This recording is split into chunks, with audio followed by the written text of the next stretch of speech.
All right, so I got Mr. Dubs here, and I'm going to ask him some questions regarding all of the rumors and leaks, if you will, for WWE 2K26. Disclaimer, it's only fact if it's been reported by an official source like Insider Gaming, GameStop, 2K themselves.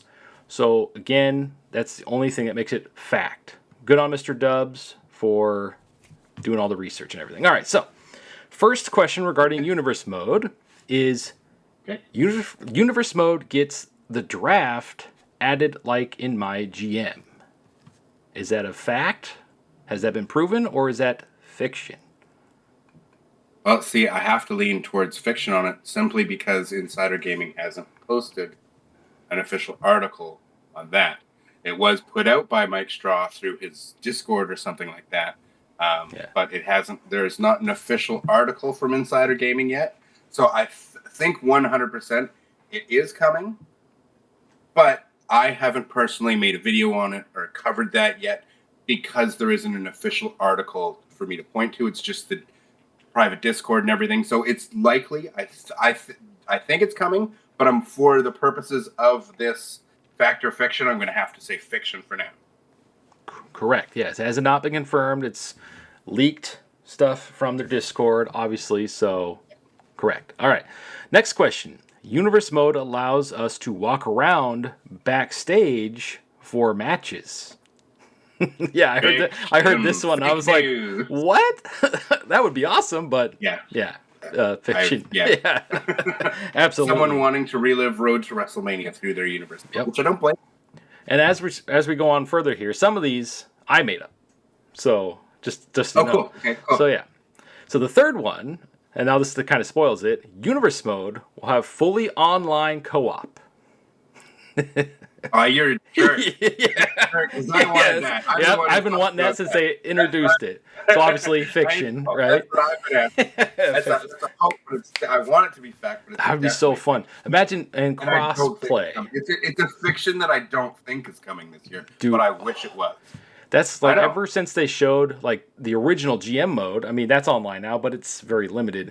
I've always wanted Universe Mode with online co-op. Imagine setting up a show. Yeah, just inviting your friend over, and then you can go after tag. You can do the rivalry system and have tag team rivalries. Or if we get another, what I'm hoping to see this year is multi-man rivalries and faction rivalries in the universe. So if we were able to have like a triple threat or a four-way rivalry, and we could feud over like the world title or whatever title you want, and whatever, you know what I mean? Like, I think that would be so awesome. So I wish we had it.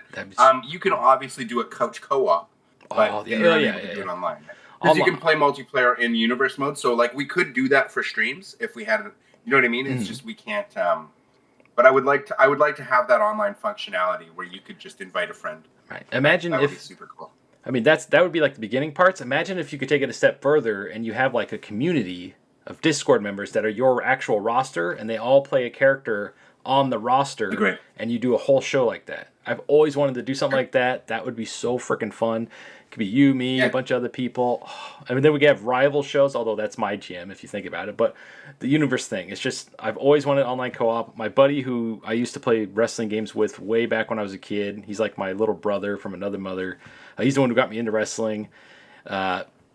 He always asks me every year because he doesn't buy them anymore. His last one he played, I think, was 2K20. I'm like, dude, they're not that bad anymore. That was the last one he played. What a perfectly reasonable reason to have left off. Yep. He's like, you know what? I'm done. And he asks me every year. He goes, "Is Universe Mode have online co-op yet?" I'm like, "Nope." He goes, "Okay, I'm not buying it." I'm like, "All right, well, 2K, if you're watching, that's a major feature. We need more online co-op. Like, we want to be able to play two players against the AI. Do you know what I mean? Yeah. And not just like setting up a single match every time in a like an online lobby. Like, with a lobby with terrible online. Yeah. Could you imagine if you could just, because this is what I always thought you could do. Sorry for a side tangent. Oh no, that's fine. I always thought that like King of the Ring is kind of limiting, if that makes sense. But wanting to be able to have like online tournaments, it's just because filling lobbies when you need 18 people is just ridiculous, right? But if they had their own, join like a tournament thing, and it would just join you in the background and then let you know when the tournament's ready. Like, so you can go back to editing your wrestler, whatever. Because that's my biggest pet peeve with a lot of these wrestling games, is you can't just join a lobby in the background and then just go to doing whatever else in the game, playing your universe or whatever it might be. Do you know what I mean? Exactly. So I would just like to have that and be able to have tournaments. So like, whether it's a tag team or singles or whatever, you play your matches and then you go back to doing your thing while the other matches play, or you can watch the other matches play. And just having little tournaments of your own for championships. I'd love to do that with like you viewers and have like 8 people and just, you know what I mean? Like that kind of stuff. I think it'd be a lot of fun. And then it would be better than having to always find 8 people, 16 people, whatever it is for a lobby, because you're realistically, especially at this point in the life cycle, for say 2K25, you're not going to fill those lobbies. And there's nothing worse than just sitting at a screen waiting for people to come in the lobby and seeing them leave because you waited too long. It's the stupidest thing. Like, you need to be able to just search for lobbies in the background. Like in Street Fighter 6. Yeah, exactly. I know, completely different game fighting, but you can go in lab and do the training mode while it searches for ranked or casual matches in the background. You're not just sitting in a lobby being like, hope there's another player to play soon. Yep. It's 2026. There's no reason when you're playing online that you should just be sitting at a static screen hoping that your lobby fills for an elimination chamber. For how this goes to like all the match types, right? Yeah. So, and this was my biggest pet peeve with Fight Forever as well. Yep. I was just going to say, Fight Forever, that's probably the reason why online died on that too. Another cool thing because you just wait 2 hours for a game.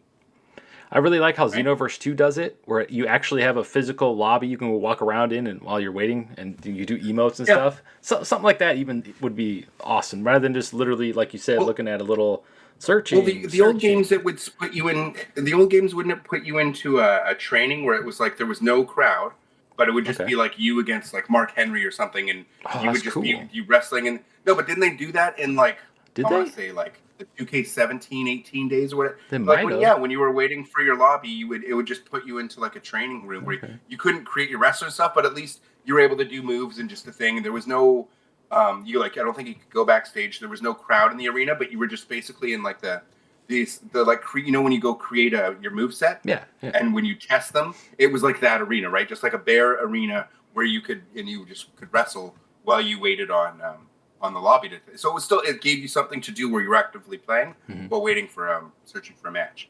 And I don't know why they took that out. Probably because it bogged it down or something. I have no idea. Or they need to make space for other stuff. Because you remember THQ, they would always remove some things every single game. I wonder if the engine of it just couldn't handle it, I don't think THQ was so much they remove stuff. It was usually the removal of stuff was when they changed stuff. Like in 2K15, when they completely got a new engine for the new hardware, that's when they abandoned the like awesome engine they kind of had with 12, 13, and 2K14, right? And most people still go back and say 14 was one of the best we had, but that 15 was the year where we lost everything. We lost. It didn't even have create a female wrestler, right? You can only make dudes. Something like that. Yeah, it was crazy. Horrible. It was just horrible. But they removed so much. We got a few cool features, like the selling of, like you could fall into a pin after a sweet chin music, and they're like they had, and the crawling mechanics and stuff. They added like a few like what would have been quality of life things that would have been cool, and with the graphical enhancements, which would have been great had they just kept everything else, right? Because now we're getting back. I don't want to spoil your next things, but I was going to say there's some match types rumored to be going around that are coming out that we had in 14 or that we had in 13, 12, 11, and it's taken us 12 years to get stuff back just to a place where we already were, and that's why I don't think it was so much them. They only really did the removing when they changed the engine, right? Yeah. And this time around, like 2K20 was what it was. But did we lose a lot of stuff from 22 from 19? I can't remember.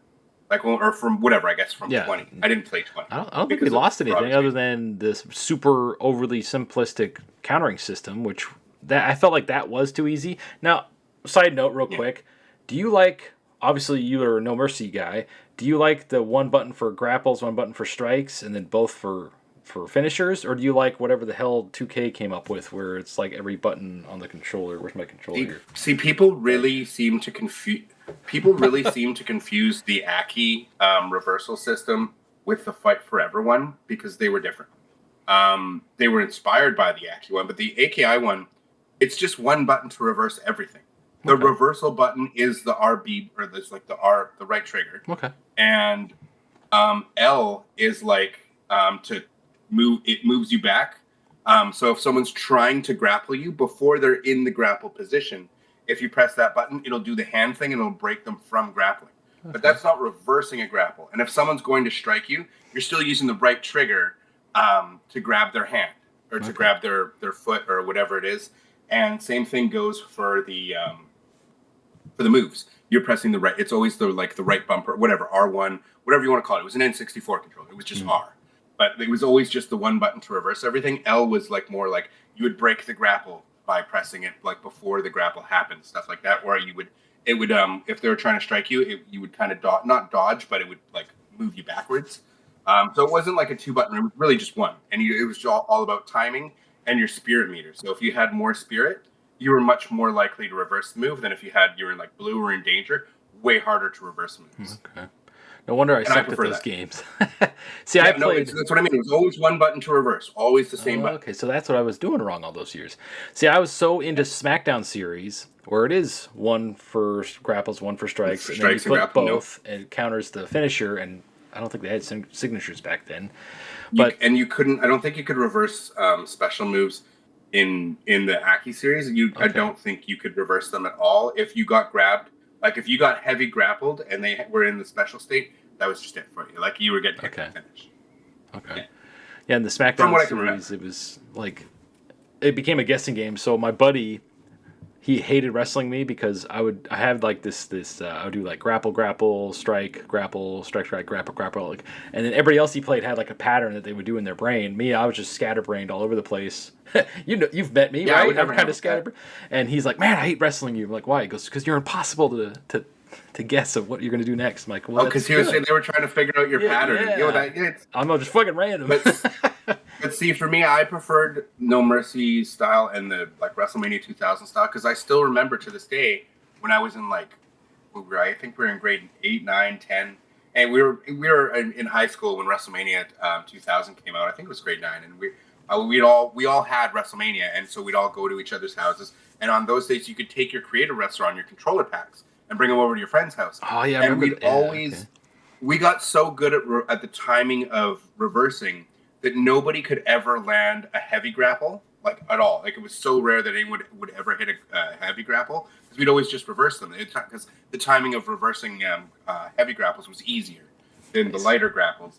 And so we found, because normally when you're creating your wrestler, you go with all the S tier moves or you go with like the highest damage, right? Mm-hmm. But those moves were easier to reverse. That one of our friends found that out and started giving we ended up all copying each other's movesets because we'd see the super cheap move that it's like this one's like almost impossible to reverse, and one of them was like the weird like chop like 30 times to the neck thing, and that was just one move I remember that was like it was like so hard to time that reversal that we all ended up with like pretty much the same movesets by the end because it was just the cheapest. What is the cheapest, hardest thing to reverse? Because we all got so good at the timing, and it made for matches would take like 20, 30, 40 minutes to finish a single match because we were all so good at the game, right? And that's what made it fun, was just like we knew the timing of reversing each move because the moves had a specific time, a window in which you could reverse it, right? And the more you had spirit, you'd get a little bit of a bigger window, which I always thought that's a good mechanic. That's why I like the spirit system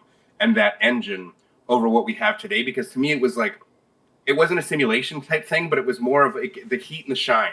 You know, it felt more like you were getting the heat, you getting the shine when your spirit meter would go up, and it's like now it's the babyface's time to turn it around, and then you do a few poses like you would to the crowd, you know what I mean? And then you get your spirit meter up. To me, that felt, even though it was a more arcadey game, that felt more intuitive to like what the real product is than the simulation style we have now, which I just don't enjoy that. Like, I do love the games, and they are fun to play. It's just I miss that feeling of those games, and that's why I really liked it. It's because the reversing was so simple, but it was just timing. It was just you had to have the right timing for it. It's kind of like if you're doing like a combo in Street Fighter, right? Yeah, you gotta have to have the frame timing, right? You have to time things perfectly, which to some people impossible. You'll never do it. But if you put the time into these wrestling games, you get that timing right. you get really good at the game, and when you have two people who are really good at it, you have a really entertaining match to watch because you just don't know who's going to be able to get lucky, get their finisher. Because you also know there's a way to break the grapple if they're going for it. So if the person's in special, you're going to do your best to avoid them at all costs. But you also do the thing, you break their grapple, and they get so frustrated because when you waste your special state, it goes away. You're like, you're so mad, right? Yeah. So, yeah, I always like. I enjoyed that. I always like being able to stock my finisher, so that wouldn't happen. But the mechanics of No Mercy, I wish I was able to play it as much as you did back then, because I didn't. I played it like after SmackDown. What was it? Here Comes the Pain is when I went back and played No Mercy. So I had been playing SmackDown, SmackDown 2, SmackDown Know Your Role, Shut Your Mouth, right? Here Comes the Pain, and then I'm like, oh, there's an awesome old game called No Mercy that my buddy introduced me to that one too, and I sucked at it. I'm like, whoa, and he just whooped me at it. That's why he liked playing it. He goes, hey, let's play this other wrestling game. We played it so much. Yeah. And man, he would whoop me at it. That was how I felt when I went to my friends' houses who had a PlayStation and didn't have an N64. Because again, before Here Comes the Pain, those games were all trash in comparison to the Aki series. We would laugh, like SmackDown 1 and 2, like the games were fine, but they were like terrible in comparison for a wrestling game. That we were like, these were like the B, it's like, oh, you're on PlayStation, poor guy, kind of thing. And then Here Comes the Pain came out, and that was just like, it was still the same engine, so I never fully got into it as much, but it had all the bells and whistles you could hope for. Like every move felt impactful. Yeah, the impact. Like so the F5 in that game was amazing, right? Do you know what I mean? That sold it alone, and the fact that you didn't have wrestlers like Brock Lesnar or RVD or like the stars at the time, like the John Cena's in No Mercy, it started making going back to those games at that time feel dated. Yeah. Now you go back and you don't care because you're just like these old games. It's just like this is it's a time capsule of the time, and you're happy to play with the roster of that time, right? Because you're just like, you see some of the later games and you're like, who were the lower end mid carders of 2006?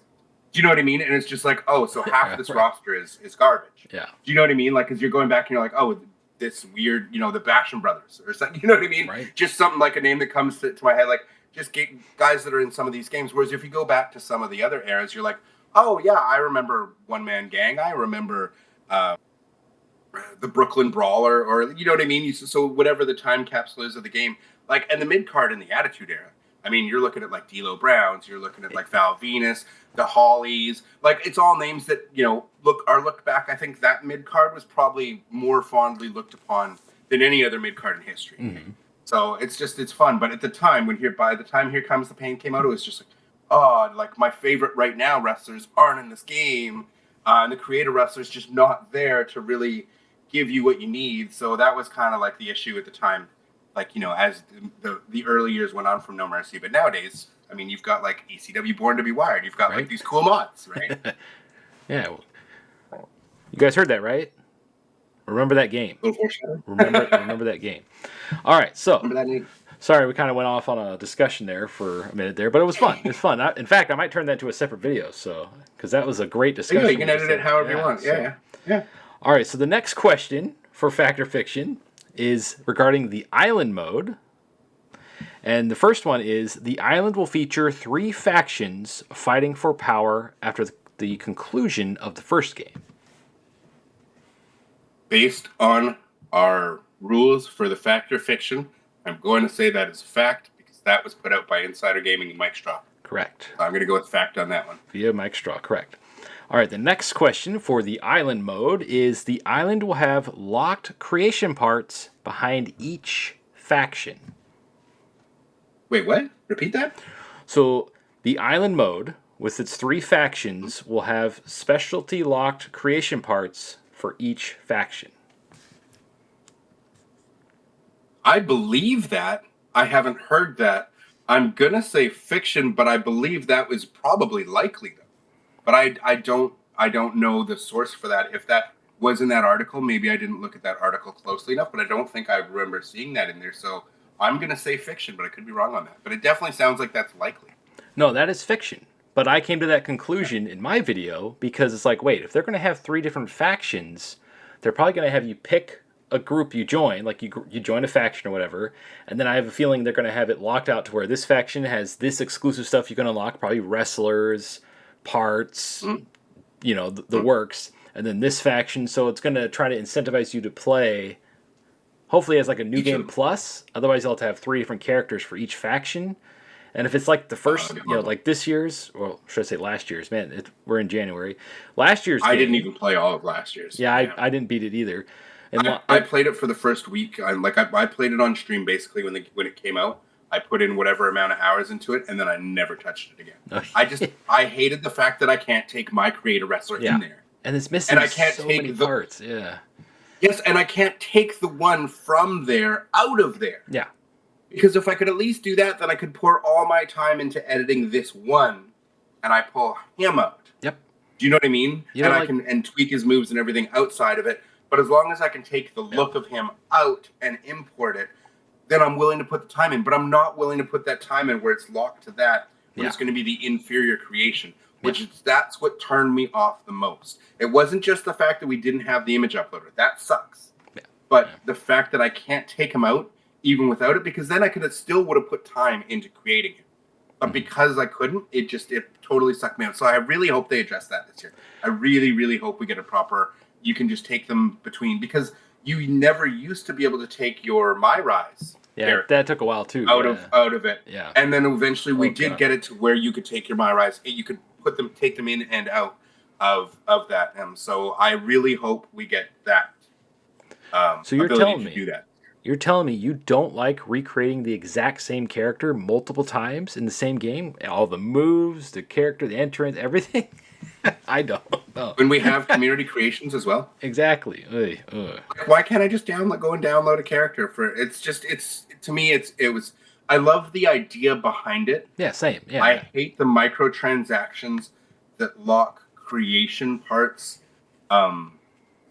away from you.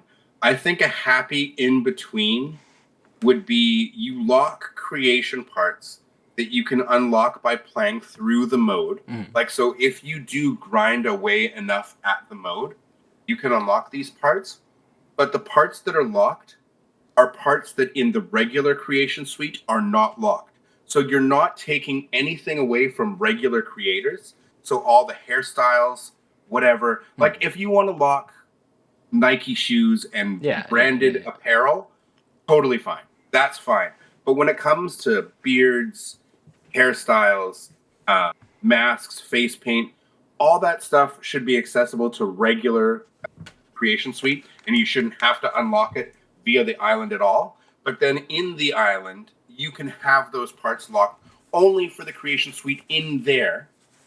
And then you can unlock them by playing it, or you can pay for it or whatever.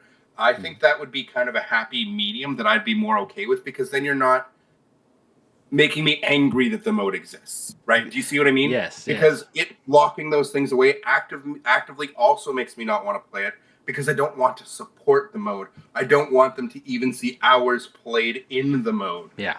When they look at their engagement. statistics. Let alone money being in the microtransactions, because they're like, we just got to find a new way. They're playing the mode. We just got to find a more way to incentivize them to spend the money in there. No, I don't even want to see them see the hours played. That's how against them locking things away from creators I'm against. Like, I'm so because that's what makes this game special, is the creation suite. Yeah, and that's what AEW Fight Forever was missing. Yeah, community creations. That's why it creation died. suite. Yeah, because it didn't have those two things. Suite. There would still be people in it today playing, because in Fire Pro Wrestling World, a game that came out, I think 2017 or 2018, people still are creating creations up to this day. People are making moves and wrestlers and everything within that game. It still has an active player base and a community creations that's now 8-9 years old.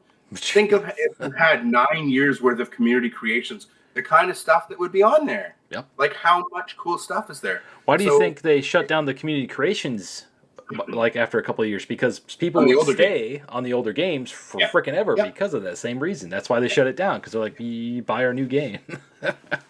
That's why I think that's part of the not the only reason, but I think it's a reason why we haven't seen Creative Story come back.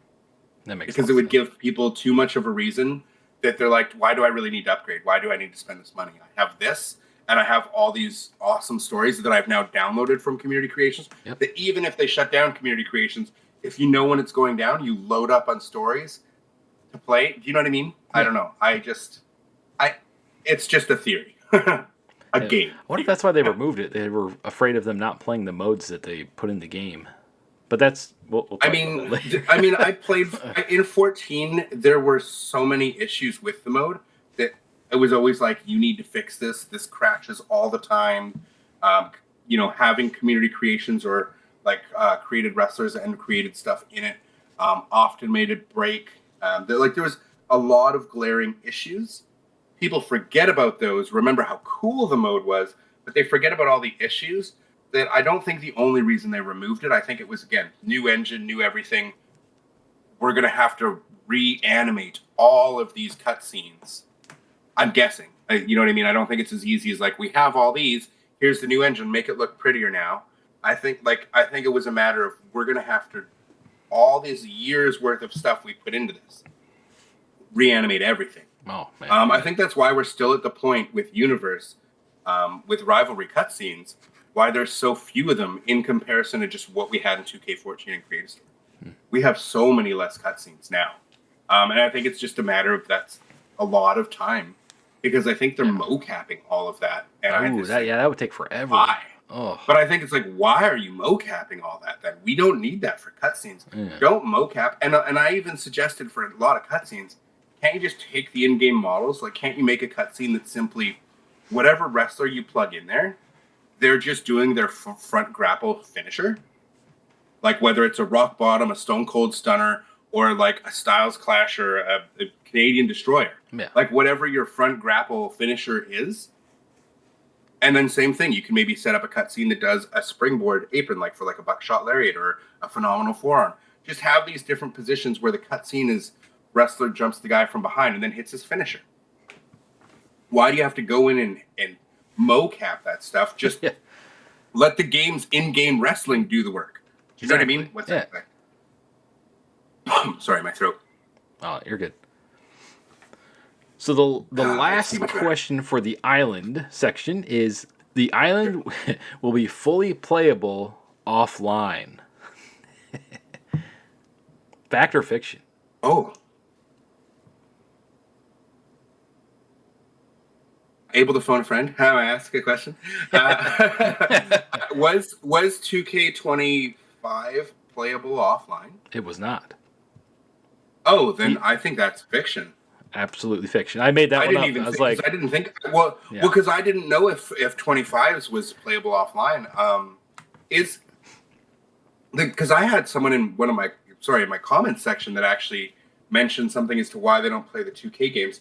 You can utilize the creation suite offline, right? Like if you don't have an online, say you don't have you can play Xbox Live or a PS Plus or whatever, you don't have any online anything, you can still use the creation suite offline, right? Yep. Yeah, you can use the creation suite, all the creation suite. Yeah, you don't need modes. to be logged into a 2K account to access. So you don't have to be online to access the game, period, right? No.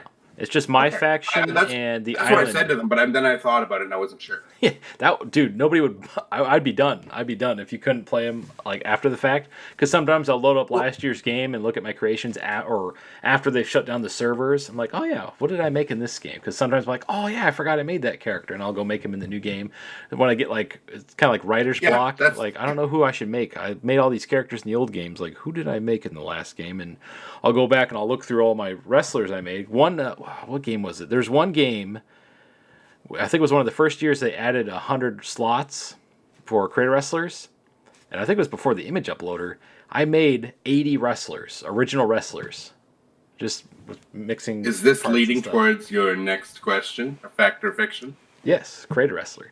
But anyway, so yeah, I made 80 wrestlers, and I wrote them all down. I made backstories for all of them. I mean, I was a lonely kid, so you were like an E-Fed kid. Yeah, dude. Oh, it was so fun. E-Feds. Oh yeah. Like when I was super started getting into wrestling like big time, and it made me want to go do it for real. And yeah, and I have all these characters listed, and I'm like, I found the list like a couple weeks ago. I'm like, oh shit, I gotta go make all these characters again. But Dude, it took me. I played that game for it had to be like 1,000 hours or something. It was crazy because I played that game exclusively for years. It was crazy. Uh, All right, that's exactly what they don't want you to do exactly. nowadays. Yeah, they did like, no, you got to buy the new one. All right, so the next section, segue, Yeah. create a wrestler. Number one question is create a superstar, create a wrestler. We'll add 100 extra slots for the total of 200 character slots for created wrestler. Fact or fiction? So this again, I believe, is going to go in the fiction category, as it was apparently reported by Mike Straw through his exclusive Discord or whatever. But there is not an article on Insider Gaming. Again, why I have not covered this specific. Sorry, Mike. So I'm going to go with fiction. So I'm going to go with fiction on this one for Fiction, now. yes. I 100% believe it and expect it. What I'm more concerned about, though, with the 200 slots, that's great. My issue, again, was not the 100 slot problem. It was the 1,000 logo problem. Yep. And the fact that logos are all tied to everything. Yep. If you give me 1,000 logos for create a wrestler and separate 1,000 logos for create an arena and 1,000 logos for create a championship, yes. If you can separate that, then I'm okay with 1,000 logo limit. But otherwise, 1,000 logo limit for the entire creation suite, not nearly enough. So if they're bumping it to 200 cost slots, I sure hope we're getting an increase in the logo limit to a minimum of 2,000. Right. But if not, like 5,000. For me, a comfortable number if it's everything. Arenas, everything. Because for players who want those 200 slots, the reason they want those 200 slots is not so they can get 17 attires for Triple H. Exactly. That might be part of it, but they want it for their universe that is going to require a lot of custom like promotions and arenas, whether it's ECW, New Japan Pro Wrestling, AEW, 90s, WCW, whatever. If you want, sure, you might get a Nitro arena or something in the game, but maybe they want specific pay-per-views. Maybe they want so there's so much to the creation suite that if the people who want that extra 100 slots want logos more than just that 100 slots, the majority of them. I really hope we do. I really hope we get an increase. I would feel like the logo limit would be more important, like as you're saying, than the slots, because to me it is. To me, it's much more important. Now, what you said there was separating it. I didn't even think about that. Separated for create a wrestler, and then 1,000 for arena, and then belt. Because that was my problem with it. Why don't they? I wonder if it's because on their website you'd have to separate it, but it should be universal. And then when you download but it already is set. You've used the image upload. Yeah. It already is separated. It says face photo. You know how many times I have people commenting on my face uploading video that they just simply uploaded it to the wrong slot? Okay. And I was like, they're like, I saw them, I downloaded it, but it's not on it's because you didn't upload it as a face capture, did you? You uploaded it as a regular image or a regular 512 by 512. Yeah, but I'm not talking about like the type of image. No, I'm talking about like the category what of I'm saying arena. But that's what I'm saying. Championship but this is or that. This is what I'm saying is they do have the ability to separate because the face photo, if you upload a face photo in the right category, that logo is only ever shown up in the face photos. Like when you're looking through those, it doesn't show up when you're making a T-shirt and you're going through your tons of logos. Your arena logos might show up there, but the face photo never is. So they have the ability to separate. So I just would like to see 1,000 logos per, right? Like per one for championship, one for creator wrestlers, and one for arenas. That'd make all the difference for me because just some wrestlers do take up a lot of logos, but you don't realize how many logos just having one promotion. Like if you do one AEW like promotion, sure, you're going to need roster members for your universe, but just the championships alone, the amount of championships and the amount of logos that takes, is a lot. Yeah. For getting all the proper championships in there. And I would like to see the separation or just a huge increase. Sorry. And the quality of the image also affects how many slots it takes. Because if it's a higher quality image, you're not really getting 1,000 image. Yeah. So you're not actually getting 1,000 image. Yep. That's what everybody says online. 512s count as more than one? Yep. Is that why I'm always running out? Because that's one of the biggest complaints I've seen from the creation community is it's not really 1,000 image load limit. It's because the quality takes up more spaces. So it's more of like, if you look at That old makes memory so cards, much more sense yeah, now. that's why it runs out so fast, because the higher the quality of the image, the more space it takes. So it's not really 1,000 images. So that's false That advertising. I'm so curious to know how many logos you get, or Yep. how many logo slots 1 512 because that makes so much sense, because every logo I upload is a 512 for the, well, not everyone. I actually did have some lower ones this year, but usually it's just because you want the highest quality when you're Yeah. stretching that image across a T-shirt or like an attire piece or something. That makes a lot more sense, because I'm always just like, how am I at 970? I have like 20 cost slots used, Yeah. or 30 cost slots used, and I'm at 970 logos. I have 3 custom arenas. What is going on? Yeah, it's You know because, what I mean? It just doesn't. not To me, all I'm like, images are oh, equal. Malachi Black's taking up 100 slots with his tattoos again. That's what I'm thinking. It's kind of like the old. Well, you said you didn't have a PS2, right? Or even the I was in a N64, where you PlayStation kid. had what is it on your memory What card? You memory had cards? blocks. Like you had a Yeah. certain amount of blocks. It kind of treats it like that. Like every save file takes up a different amount of blocks. So that makes more That's sense. so Isn't that so weird. dumb? So yeah, Wow. I remember people complaining about that for years now. It's like, no, it's not really 1,000 image upload I knew. image. Well, It's actually, I knew on your actual comp, and I don't know if it still applies, but I know it used to. A 512 by 512 image took up more of the layer slots. Like, yeah, you'd yeah, have yeah. like 75 layer slots, Hmm. and it would take way more than the lower quality images. A big chunk of them. I remembered that, but I didn't know it actually applied to the logo limit number itself. That Yeah. is crazy. Yeah, I remember. I If true, forget who I brought that can't up, confirm and this. I didn't know. I think it might have been. I'd like to, if someone in the comments to confirm that for us, if you guys are aware if that's still a thing, because that is crazy and that makes Yeah. a lot of sense. Yeah, that's why it runs out so fast. All right, the second question, which is what we've been talking about: create a superstar will increase the image upload limit to 2 to 5,000. Fact or fiction? I just said that's what I want to Exactly. see. I That's what we would want to love to see. see it. But is it? It's definitely fiction There you because go. I want it so There much. you go.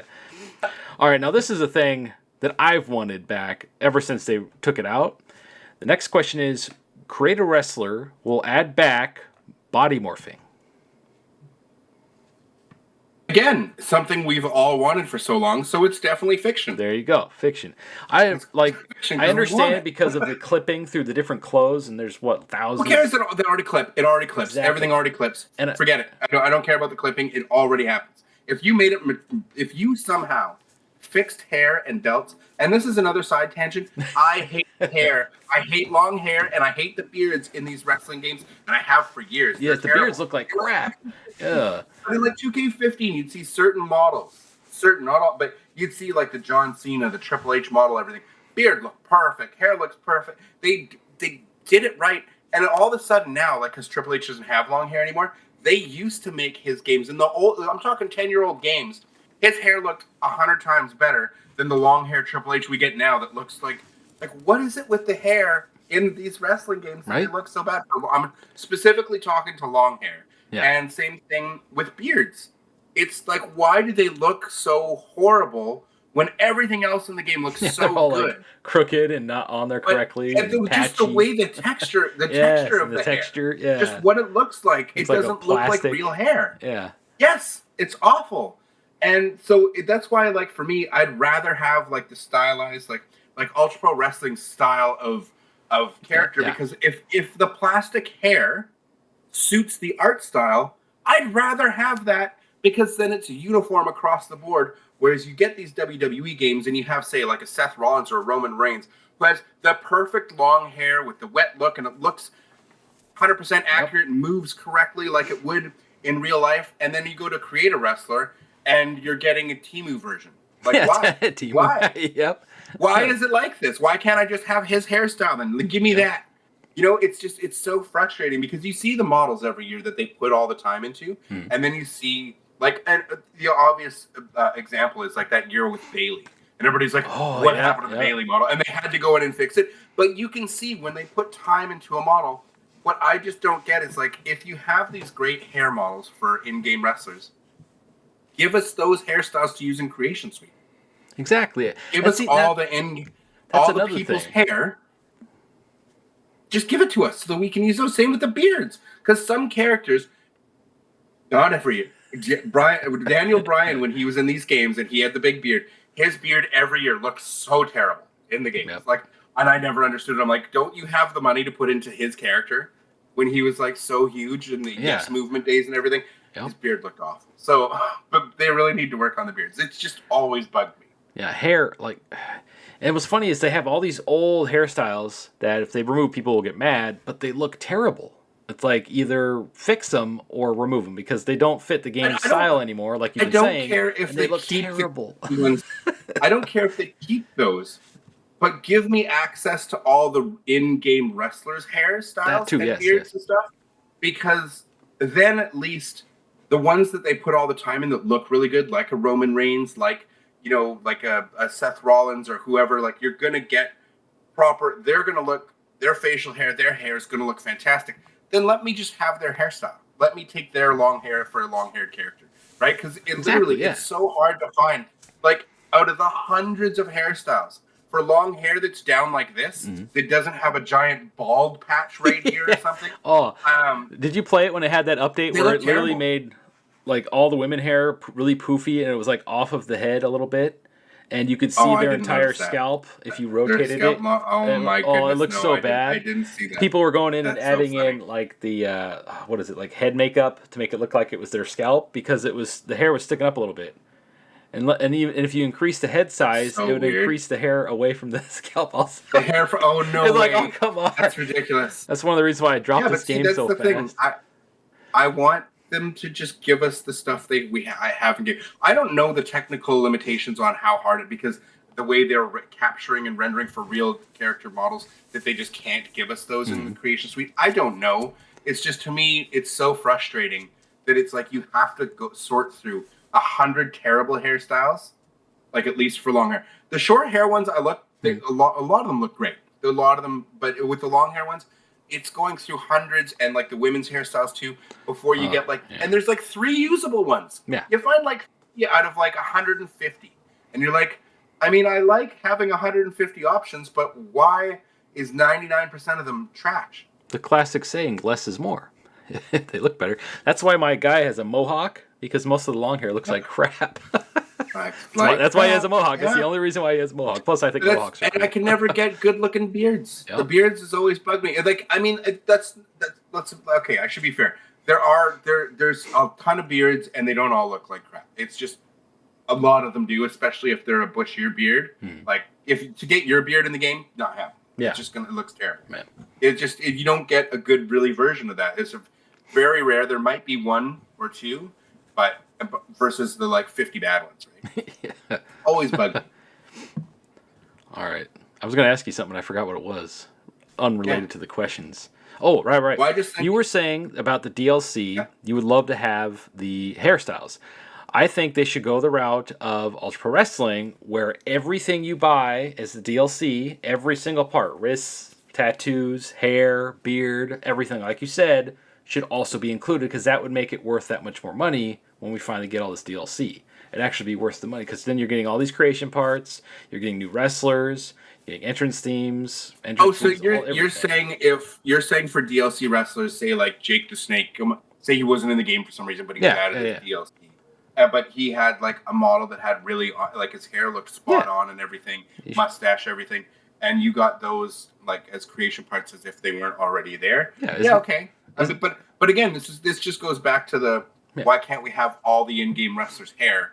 Well, that too, because we do have their attires. For the most part, you have I think you have all of their attires that you can use for the creative wrestlers. So why not the hair too? Why not the hair and the facial hair and all that? Some of the I think that'd be great. Yeah, some of the DLC they release, like you go through the creation parts and they don't have all of their parts. It's like, what? I forget. I didn't know that. Some of the wrestlers, I forget. Like Doink the Clown or D'Lo Brown and his. It's usually like or something. When it's real people like Shaq or something. It doesn't come with their parts because it's unique to them, or it's like legit clothing or whatever. See, I didn't like the entrance stuff because didn't someone have some really cool entrance music that you couldn't use on anyone else, like Many Men or something? Yeah, we're paying for it. We should be able to use it for our created wrestlers. It's so dumb.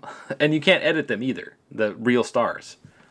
And that's stupid? Yeah. It's like Shaq and then. I don't like how much stuff they lock off. And it's another reason why, I think And I really hope they don't do it this year, but they shafted the PC players last year because they don't want modders being able to go in and pull stuff out. It's like, no, go away. Go away with that. You're releasing an annual game.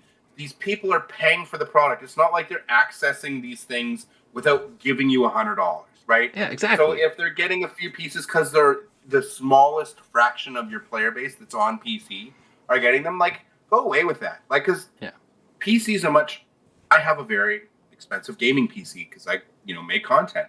So I would much rather play it on my expensive hardware to make it look pretty, get all the bells and whistles, and give me the option that I can now use mods so I can have like cool hardcore matches that aren't possible, where we can stack tables again because you took that away from us. Just things that like I've seen even like Universe.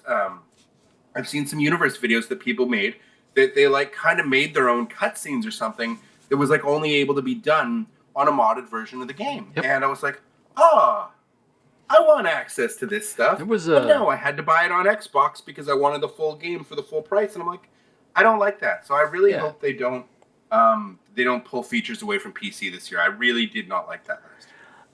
I feel like if they're afraid of PC players modding the game and uploading stuff to community creations, they could just lock off community creations to just PC somehow, right? But they always find a way to get it to consoles. Yeah, but if you do that, then you're pulling away value from the PC version because if the smallest, if the creators can get it for PC, if the smallest player base is on PC, then they're going to put their attention towards the other consoles. And I think we should have crossplay and should have for years. Yeah. It's ridiculous that we don't. And with that would be another thing, right? With that Steam machine coming out, they should definitely put all the bells and whistles on the Steam version because as Steam console coming out, that should, if the price is right, I mean, that's a topic for a whole nother video about the RAM shortages. The price isn't because of the RAM shortages, nothing's going to be right. The price of a PS5 is going to be more expensive than ever before. Yep.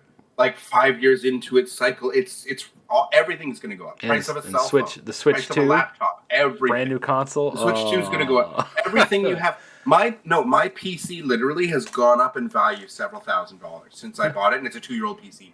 My Xbox Series X it's got an updated graphics card, but like, go ahead. Sorry. Yeah, it's gone up in value.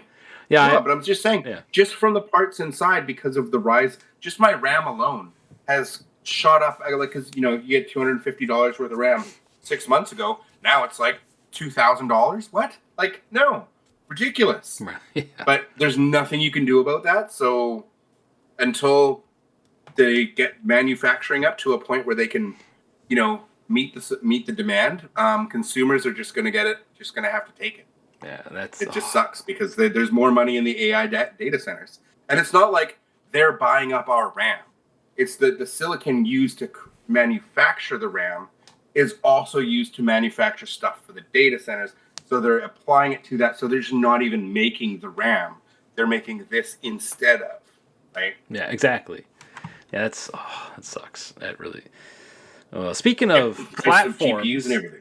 Speaking of platforms and everything, the next questions. Sorry, we see this is fun though. I'm having fun though, talking and discussion and stuff like that. So thanks for joining me, by the way. Oh, and if you haven't subscribed or liked the channel yet, make sure you do that now. Make sure you go over to Mr. Dubs. All his stuff will be in the description down below. Go give him some love too. He's your guy for all things UPW and wrestling, just like me. We love wrestling. We love wrestling games even more. So make sure you follow us both. And his name is plastered right there with his @ and everything. Go follow him on X. Great guy, friend of the channel. Do it. All right. Next, platforms. WWE 2K26 will release exclusively on PS5, Switch 2, and Xbox Series X. Fact or fiction? Correct. Fiction, 100% fiction. As much as people might want that, not happening. I think it will release on last gen, but it'll be watered down. Well, just think of what happened in 2K15, 16, and 17. Yeah. 2K15, 16, and 17 were a watered down 2K14. Like, they had lost features that 2K14 had on old gen. Well, 2K15, 16, and 17 also lost a ton of features, but you got the graphical and the engine overhaul. Mm-hmm. You were still playing on the old engine on old gen, right? So you were just getting a roster update, and that was it, basically. Like, they didn't give any love to those games You could still buy them just with your updated roster, but you were basically still playing 2K14.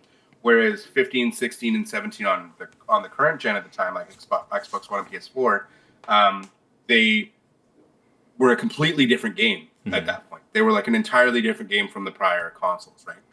Which some people would argue 15 was then better on the old gen because it still had a lot of the match types and modes that you lost on the current gen.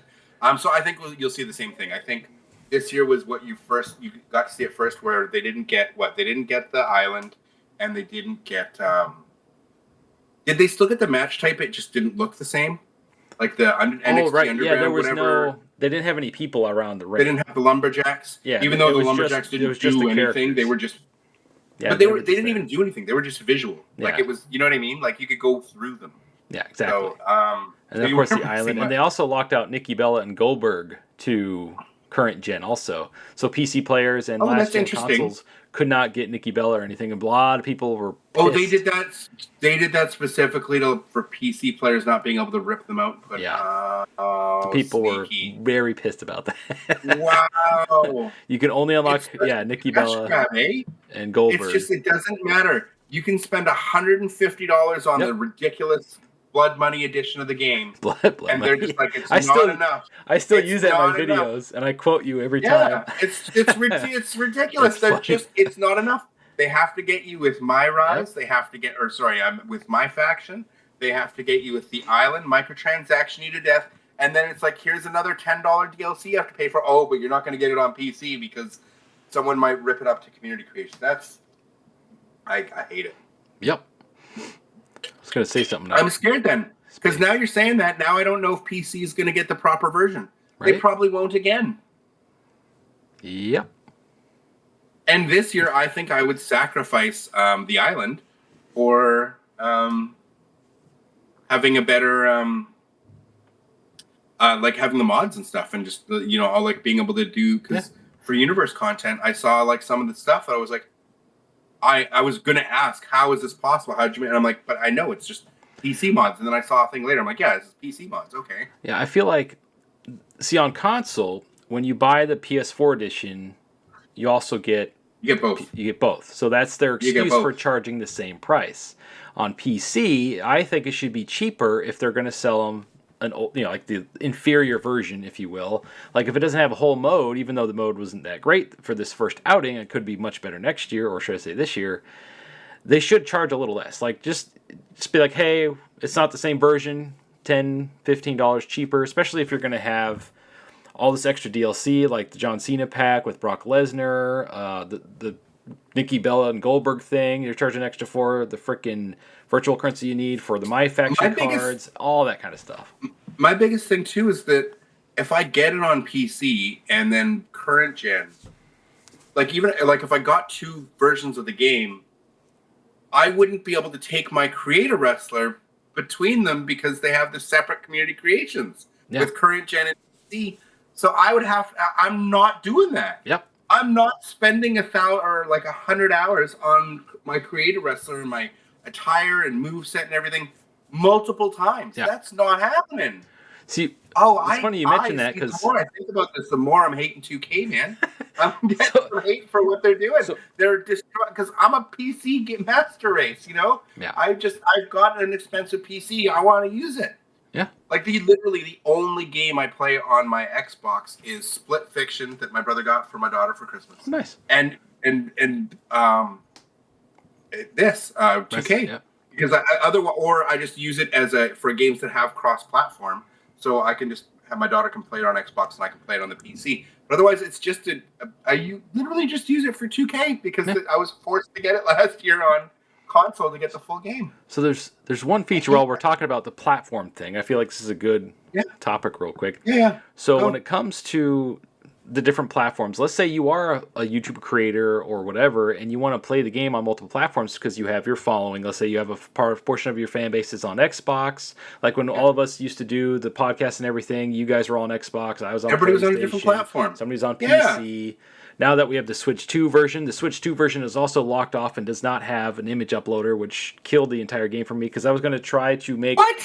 Yes, I was going to try to make my wrestlers on the go, upload them, and then play them on my PlayStation, right? Nope. no cross-community What is the creations. reasoning for that? What is the I reasoning think behind that? their excuse was is Nintendo doesn't want any naughty stuff uploaded for the image uploader because it's. What are you talking about? Their game store is on nothing but They have those Cyberpunk games, launch those indie title, games. where you literally go, yeah. I mean, come on, like, it makes no sense, right? And indie games, yes. Their storefront, I like the indie games. That's like all you see. Yep, that was So the what do you excuse mean? that once I figured out that there was no image uploader, and if you go online, I made a video on it. If you look at the community creations, there's like 200 pages. There's like nothing. There's absolutely nothing on there. And I feel like that will hurt it significantly. If the Switch 2 version for 2K26, if they do make of that version, does not have an image. Well, I know Nintendo, they don't play nice with like anyone at all. This is why for me, grew up with Nintendo, had a Nintendo 64 and NES. We had a Sega Genesis. We didn't have an SNES, but we went Nintendo, Sega Genesis, N64, and then I got a Dreamcast. So I mean, but again, grew up playing all the Nintendo systems. Loved Mario Kart. I have the Wii U. I'm one of the only Wii U owners in the world who still actively uses it. You know why? Because the Wii U games were just moved to Switch. They're like, oh, this console sucks. Let's make Switch. So my Mario Kart 8 is on the Wii U, and I was like, I am not buying this again for the Switch, even though it's got more maps and DLC. I have it on the Wii U. The Wii U works perfectly fine. So I'm one of the only people who has a Wii U and still to this day uses it. And the thing about the Wii U, because I no longer have my my original Wii, I think I gave that away to a buddy or something. Oh, yeah. But I kept one of the nunchucks and controllers. You can use them on the Wii U, so we still play Wii Bowling to this day. Nice. So trust me, Nintendo fanboy, love it, but I hate the company. I hate the practices. Absolutely hate their predatory, horrible practices. The fact that their games essentially never are allowed to, they never go on sale. Yeah. You know what I mean? Just so many things. I'm like, when you have an 8-year-old game and you're still charging 60, 70, whatever dollars for it, that's outrageous. Do you know what I mean? Yeah, and then instead of putting them on sale, they take them out of circulation so you can only get them digital, and it's full price. It's like, I absolutely hate a lot of Nintendo's business practices, and I don't like supporting them. I don't want to get a Switch 2. You're not missing anything currently. I mean, there's a couple of good games because with the RAM issues and everything. Because I was expecting that we were going to get an Xbox that was essentially a Switch, but that could play Steam games and your Xbox library, right? But you can't play your Xbox. But to me, it's a portable PC, handheld PC that you could also dock to have as a TV. And make it so like the graphics enhance, like the same way the Switch gets better quality when you put it in dock mode. Yeah, that's what I was thinking Xbox was going to do now, this time around. So I was like, I would buy that. Yeah. I would never want to buy another Xbox console otherwise, because again, I have a PC. So why would I need it? I feel like the future of gaming, if it survives, but I don't think we're getting those shortage, should be. That's what I'm saying is I don't think we're going to get that Xbox console now because of the RAM issues, because it would just cost too much money. It'd probably be like $2,000. Like nobody's going to buy a $2,000 console. Exactly. And that's what it would have to cost at least, right? And we're talking USD, so in Canadian, like I'd be looking at like a $3,000 console. That's not happening. That's right? crazy. Nobody's going to buy it. Yep. And if they do, the install base will be tiny. Yeah. Exactly. And so and developers won't develop for I'm just like, That's crazy. So but that's the thing again, where this is a long tangent. Sorry, from the original Switch 2 point. We're good. Was the Switch 2 my fear with this, because I'm applying it, assuming it applies to Switch as well. Not the fact, because I know WWE isn't on the original Switch. Well, 2K18. But I'm in fear. Well, yes, I meant 25, but I'm in fear that the community creations thing, if it's a Nintendo thing, I'm worried about Ultra Pro Wrestling, because that's supposed to. I didn't even think about that. Yeah, hardware, and they want cross-platform community creations across everything, but they don't know they want that, but they don't know the technical side and what issues might come up between storefronts and stuff like that for crossplay, because they don't like doing crossplay. The reason a game like Fortnite can force it, they're just like, well, we have this player base, and we will take our game off of your platform. Yeah, they're too big to not do what they want. So Sony had to bend the knee on that one. Yeah. They didn't have a choice because the game was too big. Whereas for most like smaller games, you're not getting crossplay because Sony's like, no, you want to be on. You need us, we don't need you. Where in the case of bigger games, that's why you see it on the big games. And I want more companies to push back and force them to all have crossplay because I think it's ridiculous in 2026 that I can't sit here on my PC and then have the game because I do have a second PC, but it's literally like it's just a media PC to like watch TV and YouTube on. Do you know what I mean? Yeah.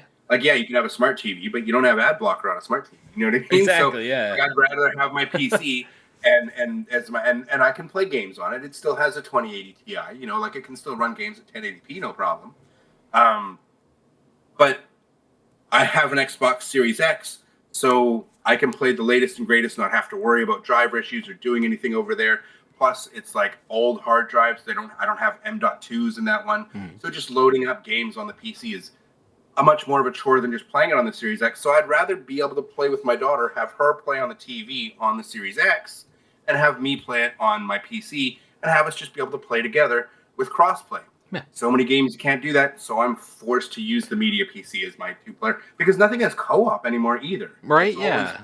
And so you have to have two systems and two. It's like, oh, for crying out loud. Yeah.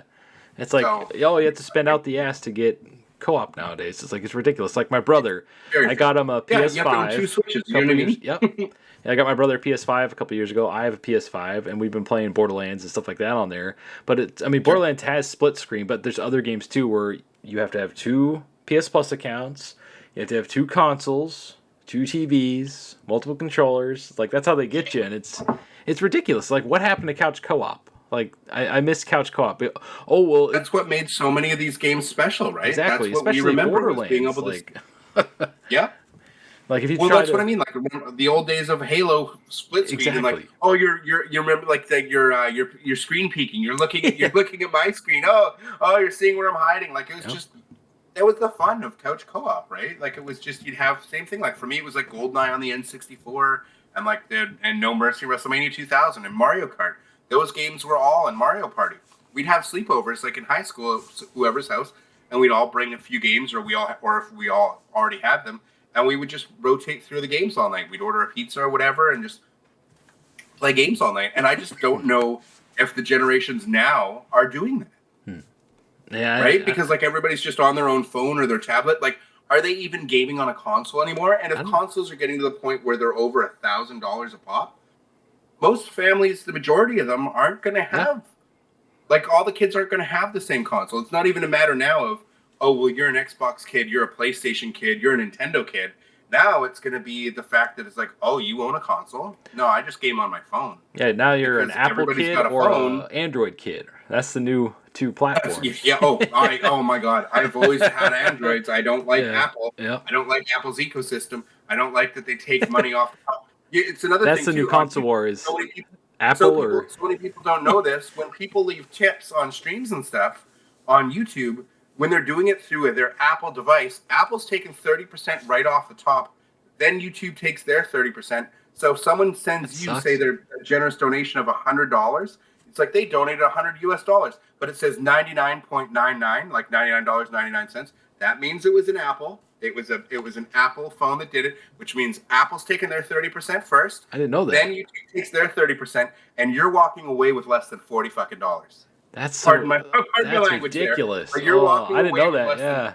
They sent you $100 and it charged them $100 to donate to you, and you're getting less than 40 because you're losing 30. Is that? And then you're losing another 30 on top of that. Is that a Canada thing or is that everywhere? That's everywhere. That's everywhere. So anytime you that is so dumb. Yeah, that is so dumb. Anytime, that's the first I've heard of this. See a donation that has like a 0.99 at the end. Like, so it's like $49.99 or whatever, and it's obviously a $50 dono, but that's what tells you it's an Apple. So you're getting eaten twice. YouTube always takes 30% off top. That should be illegal. But how do they get away with that? For all Apple products, everything if you use through the Apple Store, everything they take a 30% cut of everything. Oh, man. So when you're sending a donation, Apple's taking their 30 first, and the way around it, and I've literally explained this. to people before, like when they're sending money, I was just like, hey, I appreciate it, like whether it's $1.99 or whatever it was. You know, it was like super appreciated, great. But like, just so you know, like, because I want you to save your own money, don't use like the YouTube app if on your like iPhone.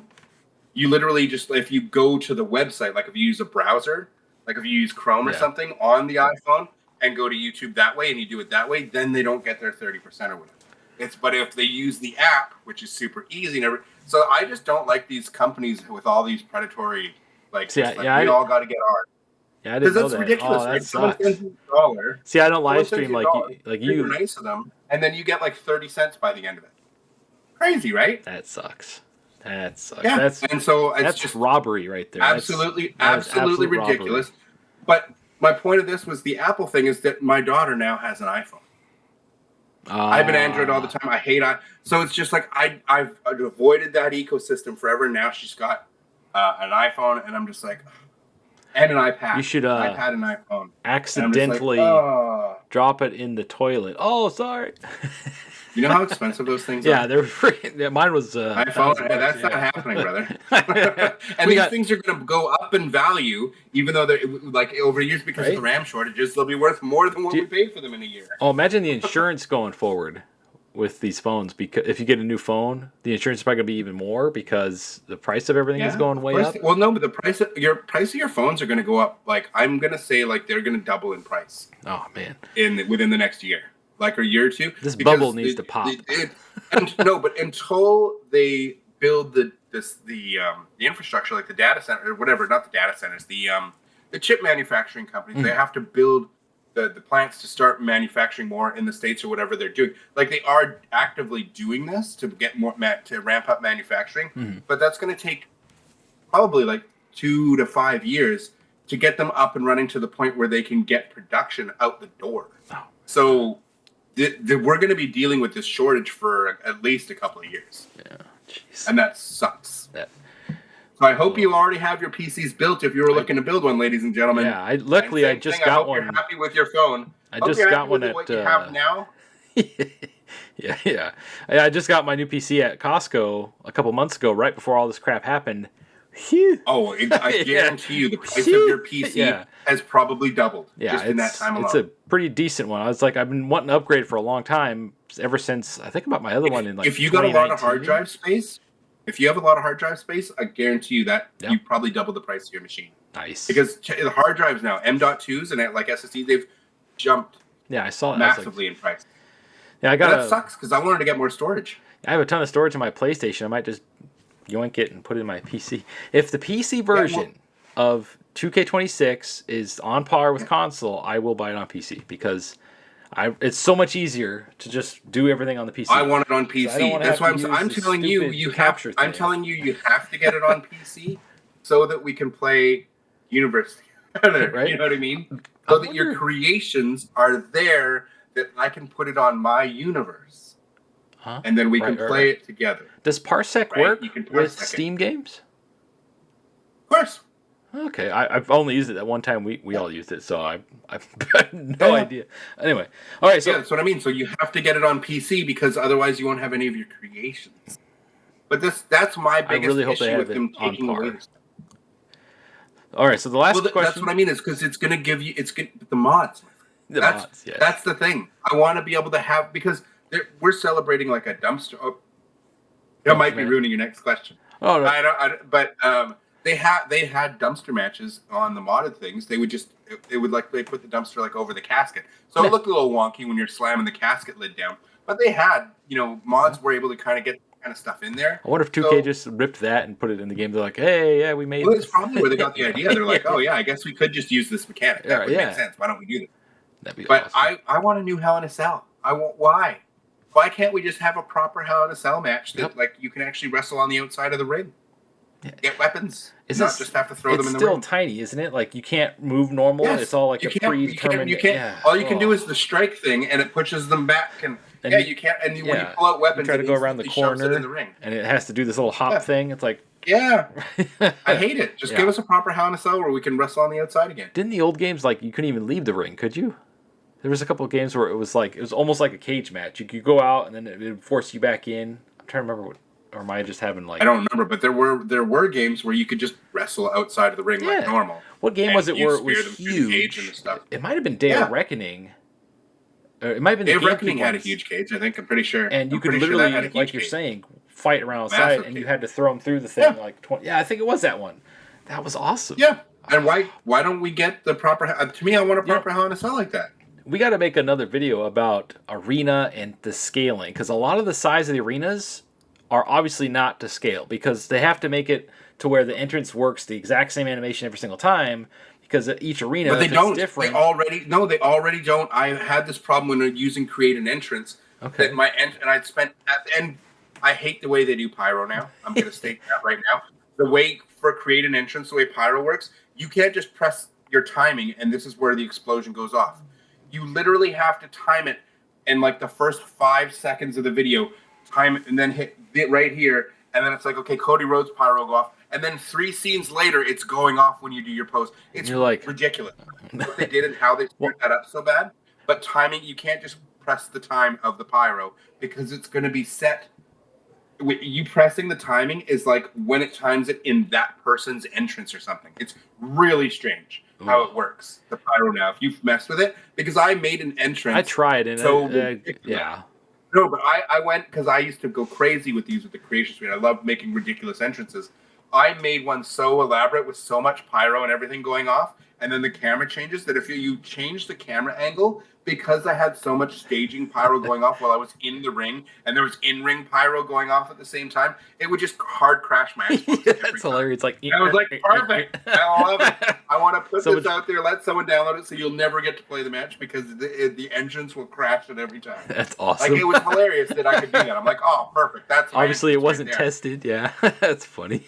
Well, no, but it's just you could do things. But when going through creating an entrance, I had coming out like Shield coming from the crowd for certain parts of my entrance. So I had like the Goldberg thing to start, where they would like knock on the door, and then I would be coming through the crowd. So it was like kind of like a John Moxley entrance that you would have, right?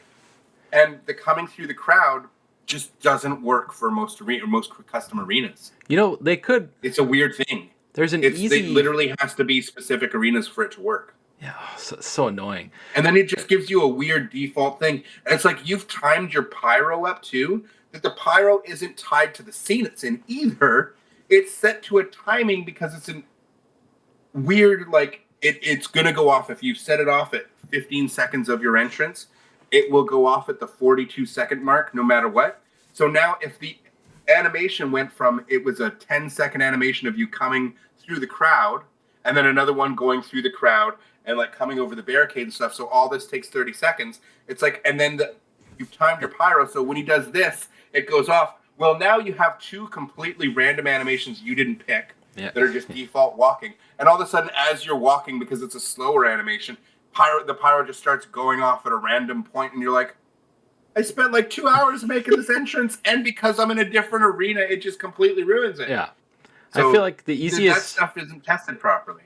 The easiest fix would be steal a little bit from AEW Fight Forever, where you just tie the pyro to a button and you time it yourself when you want it to go off. Every single entrance. Rather than have it preset, just allow me to just go boom, boom, boom. But the WWE games used to have it where you could set 2 pyros per scene, and you would just time it. You press, like it, because you can still time it now. It just doesn't work.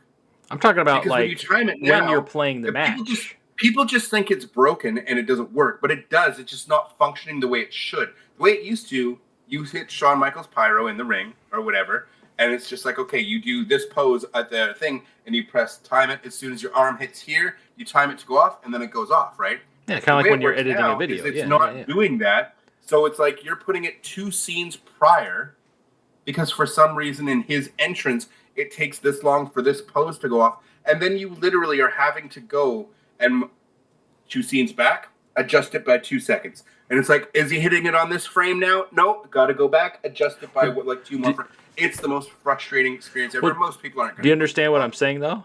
Like how they could fix it? Well, but I understand you're saying so actively as the entrance is happening. Yeah, that way it throws out that whole bull crap having to spend hours and hours and hours. You literally just tie what pyro you want to each button, kind of like they do in AEW Fight Forever. I just want them to fix. I just want them to fix it. I just want them to fix it the way the games were. But I'm saying I just want them to fix it to the way it was for the last 10 years of these games, where you literally just put the time when you press that timing button during the entrance. So whatever part of the pose, like the hands up or whatever pose he's doing, and right here it starts the pyro. That's when it happens because you've clicked the thing. How is that not how it's working now? Why has it got this weird thing where your time frame is like now you're basically timing how long it takes that Cody Rhodes to in that scene to like walk to the entrance ramp and do his pose. So it's like it's literally like from when you hit the point instead of that's when pyro goes off. It's like now you have to wait that weird whether it's 15 or 30 or 40 seconds, and it's different for each pyro, right? You're waiting that amount of time before it goes off, so it's not even going off in the scene that you set it in. Oh, do you know what I mean? That is like frustrating. It's so strange the way it works now, and it's definitely not by design to be that way. It's just it's weirdly tied to the entrance of the person whose entrance it is, and there's some weird coding in there that just got through because I don't think there's time for QA testing for these. Well, yeah, when you have hundreds of entrances and then you add in created entrance and you have all these different things you can mess with, I guarantee you they didn't fully test it. They don't have enough time. There's just no time. There's that's what I'm saying is these games get too big that they don't have time to mess with everything.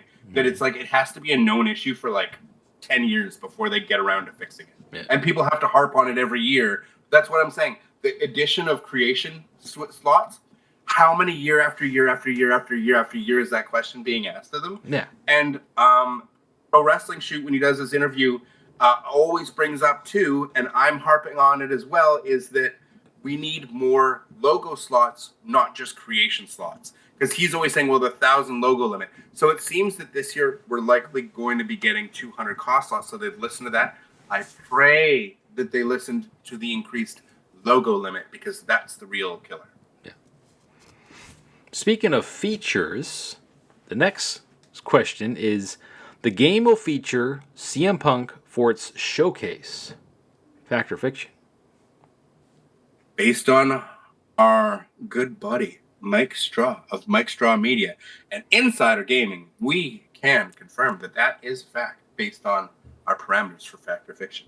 That is indeed a fact from Insider Gaming. Mike Straw with correct on that. Next question is, there will also be Ruthless era matches in the showcase showcase mode.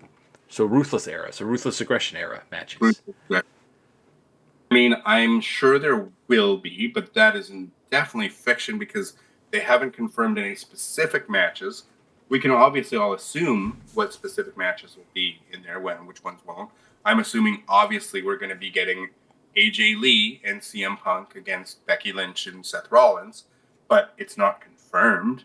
Mm-hmm. And I can also assume in our hypothetical what-if matches, we're definitely going to see Stone Cold versus CM Punk, but it's not confirmed. So yeah, I'm going to say fiction. Correct. Now this last one, this one's a tough one. Bra and panties matches will return in 2K26. Fiction. Yeah. That's fiction. Why would they? I made it exactly. I know. Well, no, I did ask like some of my comment section, because I would argue, well, you have to have seen it on TV recently for them to put it in. Right. Because I was like, but when have we seen a dumpster match? Apparently, they did do a dumpster match in NXT. So I was like, okay. I always forget NXT is on. I'm like, every week, I'm like, crap, I forgot to watch NXT. Well, I just don't watch NXT, so it's just, when did they have this? And they pointed out, oh, well, they had, Peyton, or what's her name? Like, Matt Cardona's wife. Canadian girl. I forget. Chelsea Green? Chelsea Green. Yeah. I like how yeah, okay. So apparently she was in the dumpster match in NXT. So I was like, okay, cool. That makes sense why they're bringing that back. Why are they bringing back Inferno match? Have they had, I don't know if the last time they had an Inferno match. I think they only did the one with Kane and Undertaker, right? They did one, right? Yeah, I think that was the only one.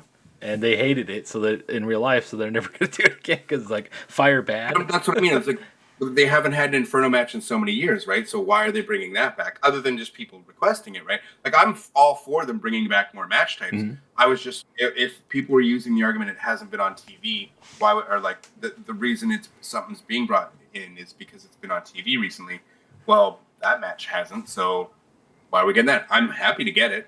I quit match, whatever, great, more match types, 3 stages of hell. That's great. That's great for online. That's great for content. That's a fun match type. Because you can have like go from a hardcore match to a ladder match to a Hell in a Cell or whatever, right? You can.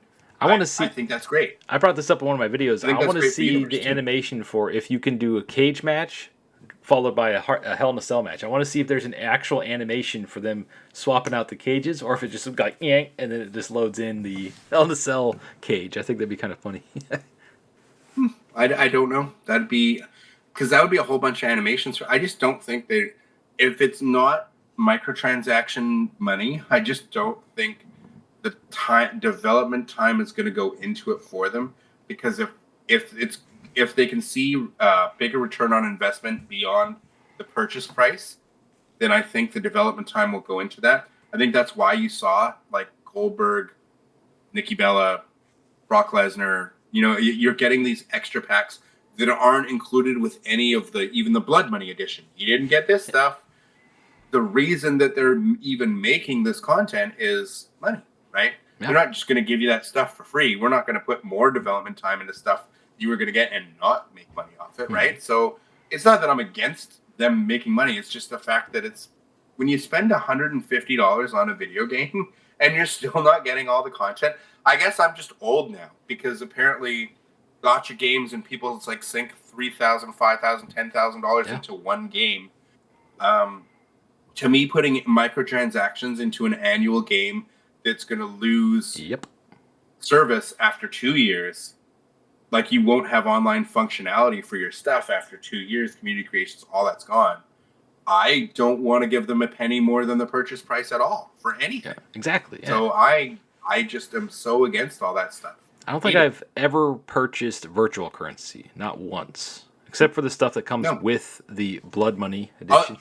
Yeah, you get the stuff that's with your digital deluxe or whatever, and then the free locker codes. If you see them, you plug them in just to. The only thing I used any of my virtual currency for was a couple of hairstyles for creator wrestlers. That was it. I didn't use it for because I never knew when I was going to need it for something. Because I was like, because even with all the currency you get from like the Blood Money edition and all the free stuff, you still couldn't afford to pay for all the hairstyles. Mm-hmm. And don't get me started on the island mode thing. That's what I mean. I think I told you where microtransaction. Not to go on a tangent here, but the island mode, you have to play through both the male and female superstars if you want to unlock everything for both genders. Because when you play through all the male stuff and unlock everything with that profile, it does not unlock it for the female wrestler, even though they're the exact same parts. And it's not universal, though. Hopefully they address that in the next game, because imagine having to buy everything twice or unlock everything twice. And real quick, for the island mode, instead of having virtual currency be tied to literally everything, I feel like they should have separate points where you can level up your wrestler, just like in My Rise, where you have your level up points. And then if you want to speed up the process, you can use virtual currency also. Because I feel like only being able to level up a virtual currency really hampers the mode. Because you want to spend that stuff on, like cosmetic stuff or stuff like that, or new wrestlers. You don't want to spend it on leveling up your wrestler. That sucks. And that's why they want to make sure you're spending money in there. Exactly. And if you want to max out your wrestler, you had to spend almost all the points that came with the Blood Money edition. So I didn't max out my wrestler. I spent enough to be able to play through the mode. I didn't put anything into attributes at all. I didn't waste any of it because I was like, I'm going to want creation. Exactly. That's why I didn't play the mode. That was another reason why I didn't want to even play the mode, because I'm not putting anything into my character points because I also thought they were going to add creation parts in there over the course of the year. So I'm like, I have to save this currency in case I need it. Because if a really awesome community creation is out there, but it's like, it requires Roman Reigns hairstyle V3 from the island to download. Do you know what I mean? Mm-hmm. Then now I can't, I have to go and have that currency to buy that because this Kenny Omega looks so good. Yep. It's the best one on community creations, or Sting looks amazing, but it needs this Blood Money the island, microtransaction part. So I just, it literally made me actively not play the game mode. But another reason why it made me not play the game mode on top of the others with the creation stuff. because I was just like, well, I can't make my wrestler better to make these matches faster and easier to get through and give them attribute points because I need all this currency to be able to buy the odd thing I might need in the future for community creations because I'm not going to spend money just so I can download a wrestler on community creations when I've already sunk like $150 into this game. Yeah. So, and it's especially late. It's going to be later in the cycle of the game, and we're going to be months away from 2K26. Yep. So I'm definitely not spending money on 2K25. Do you know what I mean? It's just this cycle of it pushes me more and more away from these modes, and I think that's unfortunate because I do think this mode will be cool. I said it before we got it last year. Mm-hmm. I think it'll take like probably 3 years, 3 to 5, before it's really fleshed out and this kick-ass mode. It'll be better this year, I'm sure. But I don't think it's really going to hit its stride until next year, like 2K27, and won't really be what it's going to be probably until you hit that like 5-year, like the 5th version of it. So, yeah, where we're officially done with last gen. 2030, last gen's done. Well, with this RAM shortages, I don't know. Yeah, right? Oh, we might not get forever. A PS6 for another 4 years. Oh, I'm actually okay with that because PS5 feels like it just started because they haven't really made a ton of stuff. It's already a 5-year-old. Isn't it over 5 years old now? Yeah. But still, like, there's hardly any exclusives as far as made by Sony. Yeah, because they were babying all the PS4 players for this long. Yeah. And it bit them in the ass. All right, so the next section is the roster. And I apologize for going on a tangent, but I haven't talked to Dubs for a long time, so we're catching up and having fun. So hopefully you're enjoying the video so far. Thanks for sticking with us so far. You can cut it up into multiple videos, too. Dude, I could probably you can make this like a 2 weeks worth of videos out of this thing, man. Exactly. There you go. All right. Not power if you want. Right. So the roster will have 400 plus wrestlers in 2K26.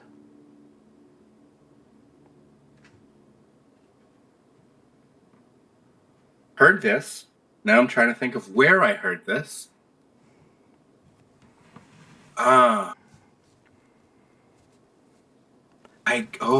Should play the Jeopardy music.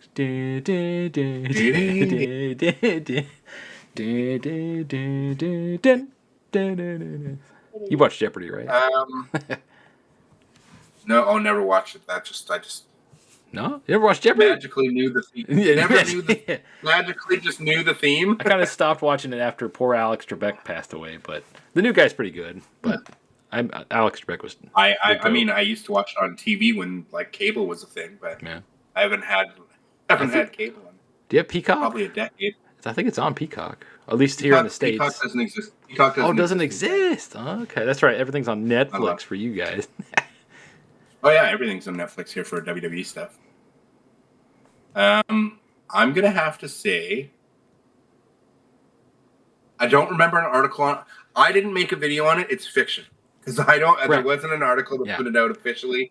So I'm like, I don't. I'm like, because I had to think. I'm like, I didn't make a video on that, but I believe it was the Discord. So I definitely believe it's true. I definitely believe it's true, and it's gonna and it's happening this year. But I'm gonna say fiction for the fact that we haven't had a proper confirmation. Correct. We haven't. I believe it was one of those leaked Discord comments. That's where it came from. Now the same next, with the draft and the other thing. Yeah. The next question is, 2K26 will feature some AAA wrestlers. I mean, I know they will. I think. Wait. Even the big boys YouTubers have been reporting on this. So.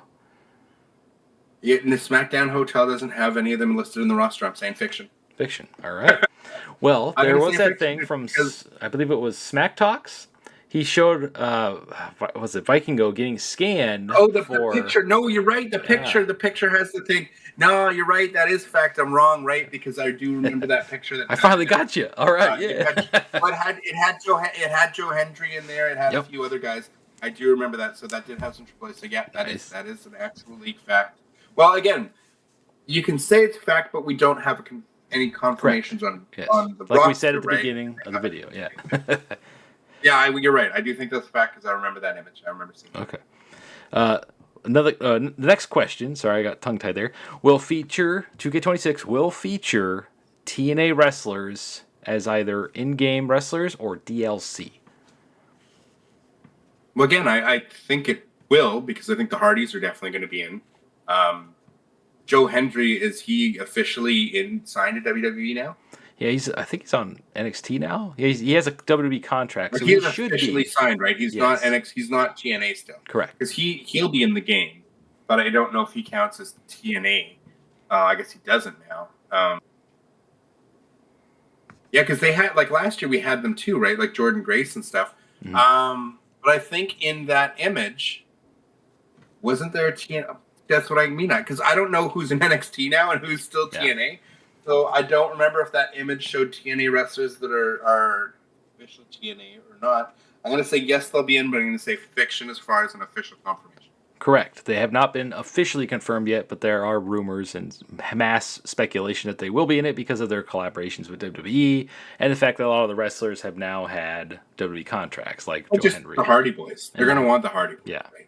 So I think they'll have, like, I don't know if they'll dedicate a whole DLC pack to TNA, but they'll probably have, like, a couple wrestlers from TNA in a pack.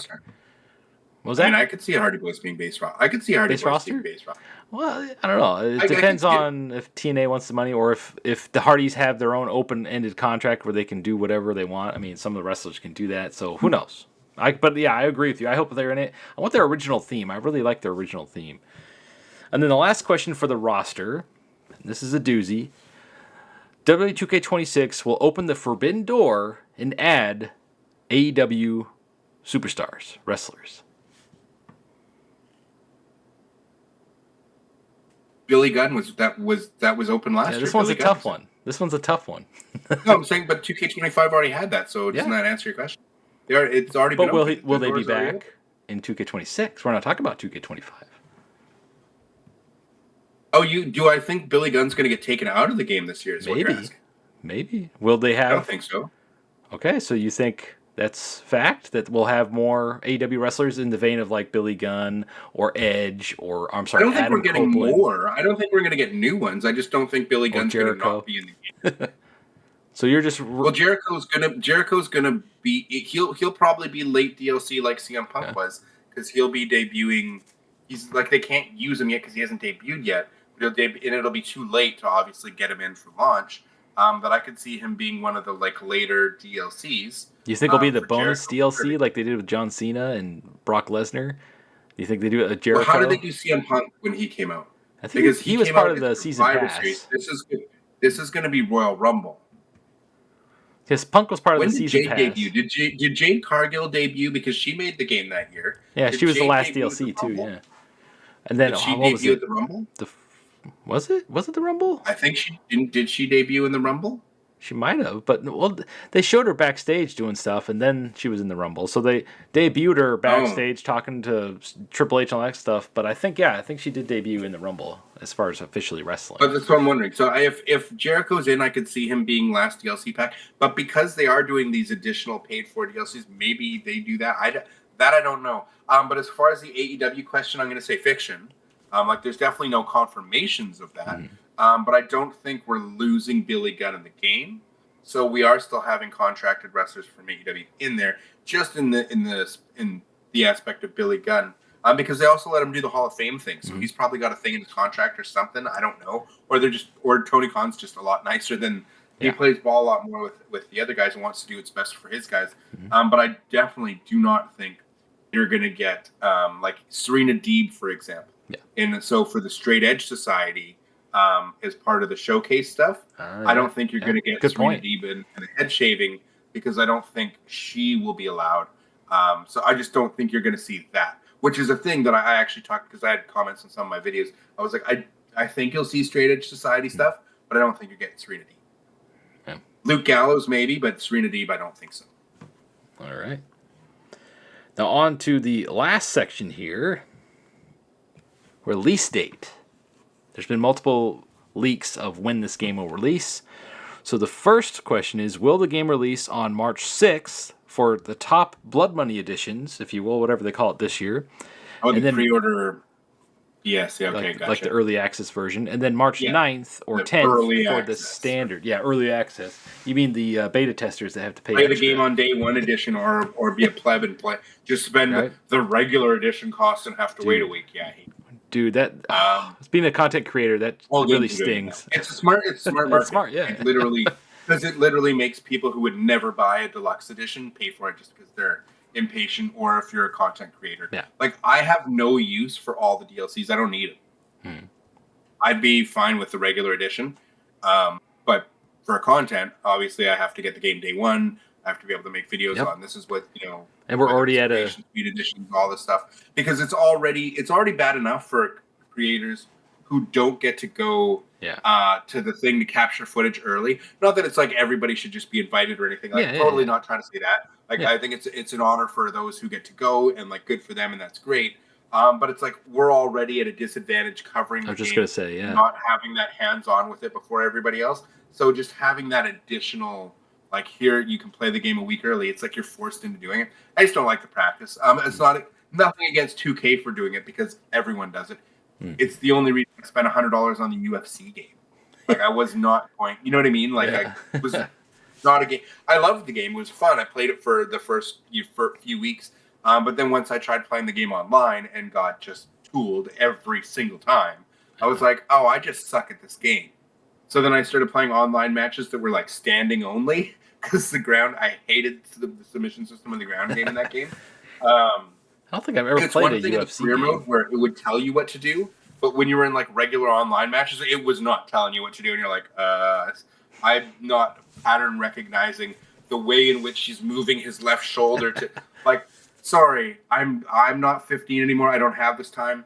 That's why, again, I'm a man who loves the Aki reversal system of one button for the reversal, just learning, seeing the timing, and that's it. You press one button. It's not 30 different varieties to reverse something. So yeah, I think it's a great business practice for those who do it, because a lot of players like myself wouldn't otherwise ever get the deluxe edition for a lot of games, and it really if you're sucks. covering it for content and stuff, you don't really have a choice. It really sucks that they stopped doing the physical early release for like a big collector's edition. Like, I used to love getting the big like collector's things. You can't get those either. Yeah, they don't That's do those horrible. anymore. So it's only digital, and you have to pay out the butt awful. for it. I really want the old awesome. Like, sometimes it would come with like a signed, I don't know, Hulk Hogan or something, and like a statue. One of them came with a cool Undertaker thing. I mean, I have the I want signed, stuff like that. Yeah. for, I can't remember if it was 13 or 14, but I think it was 14. I have the Stone Cold edition that had his card signature, and you got the Stone Cold cover for it and stuff. I have that one. Nice. I think that was 14. It was either 13 or 14. But yeah, it was. I have that edition, the physical ones. See, I miss that. It's like, especially since they have deals now where you can play as the action figure versions or elite versions of wrestlers in the game. It'd be cool to get like a signed figure with the game, or a couple figures or something. Then they could do different editions. They could have like the deluxe edition. Like, what year was that where they had Bianca Belair? You mean different editions that aren't just more microtransaction? Yeah, aren't just more like greedy editions. Yeah. They're like actual. You're actually getting something of value, like to you as a collector. Yeah. I mean, how cool would it be to get like a statue of, let's just say for the sake of the video, Triple H in his chair that Cody broke, and his cool mask, and they could have, I believe wasn't it Alexa Bliss and Charlotte Flair when they first started? They were like dressed up as like his Viking women or something. It was just so cool, such a cool scene, such a cool entrance. It'd be awesome to just have that as a statue in the background of my videos and stuff. Just something like that, something cool and crazy. Even Cody Rhodes, his awesome Iron Man helmet, like a figure like that or something. That'd be super cool to have with it.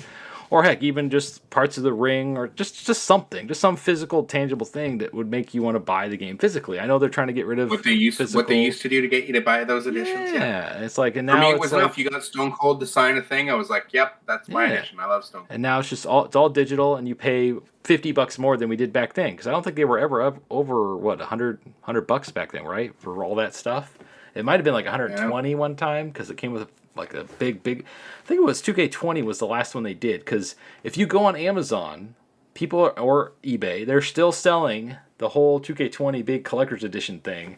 I forget exactly what it comes with, but it's this big, huge collector's edition thing, and it's only like 120. I want to buy it and make a video on it because I just want to. Do you not think the reason they maybe did that for that year is because they knew what the game was? Maybe. Like, we better do a really big deluxe edition for this one. Like, we're going to need it because there's going to be a lot of people asking for refunds. Oh, man. Back when they used to do those for every game, there was one I got. The game was terrible on PS3. It was Skyrim. Like, it ran awful. It was the worst version of the game. It ran much better on 360. And I remember seeing the big, huge collector's edition with the big dragon statue that came with it. And it was on sale. It was normally like $200. It was on sale for $50 because nobody wanted to buy it on PS3. And so that was my first time getting Skyrim. And by the time I got to it, it ran fine. There was like 50 updates for it, and it was okay. But when it first came out for like, I want to say the first year, it was buggy. It would crash all the time.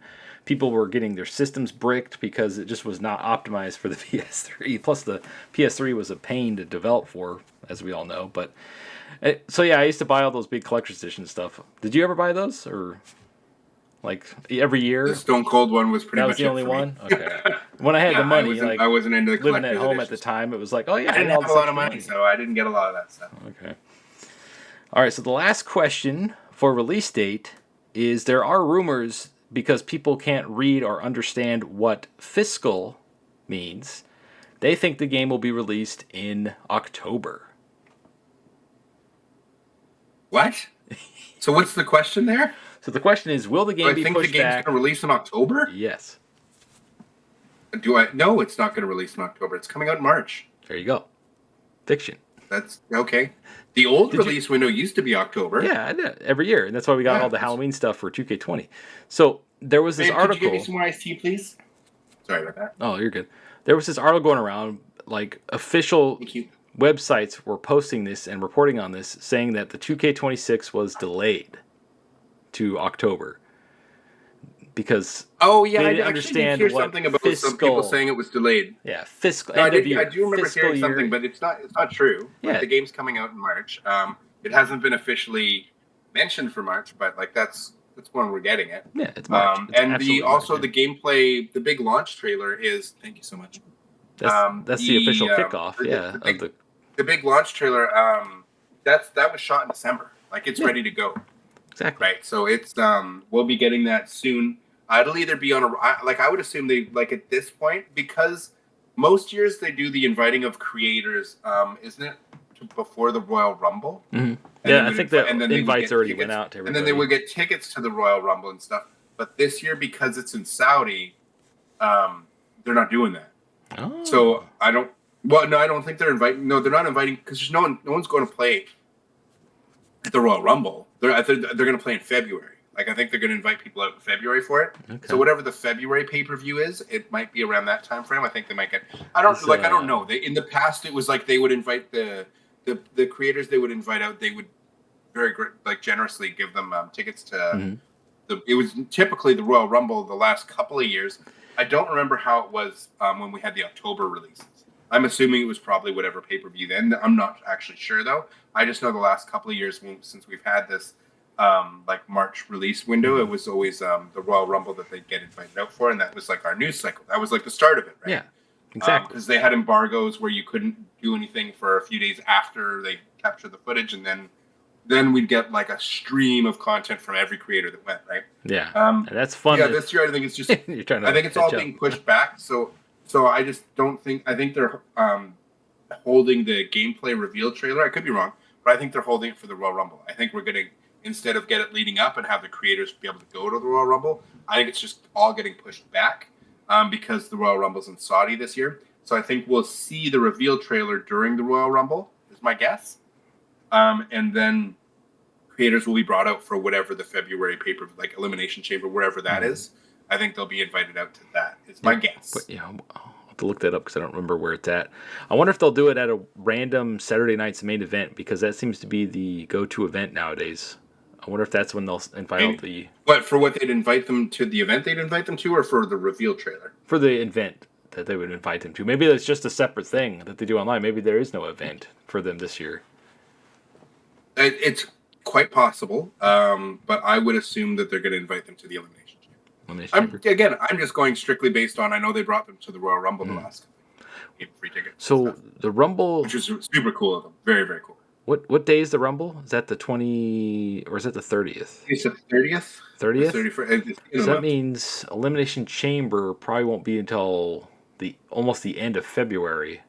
Do you think they'll make us wait that long make the creators wait that long to check out the game? That would suck for all those guys. Elimination Chamber is February 28th. 28th. Oh yeah, so the end of the month. I think so.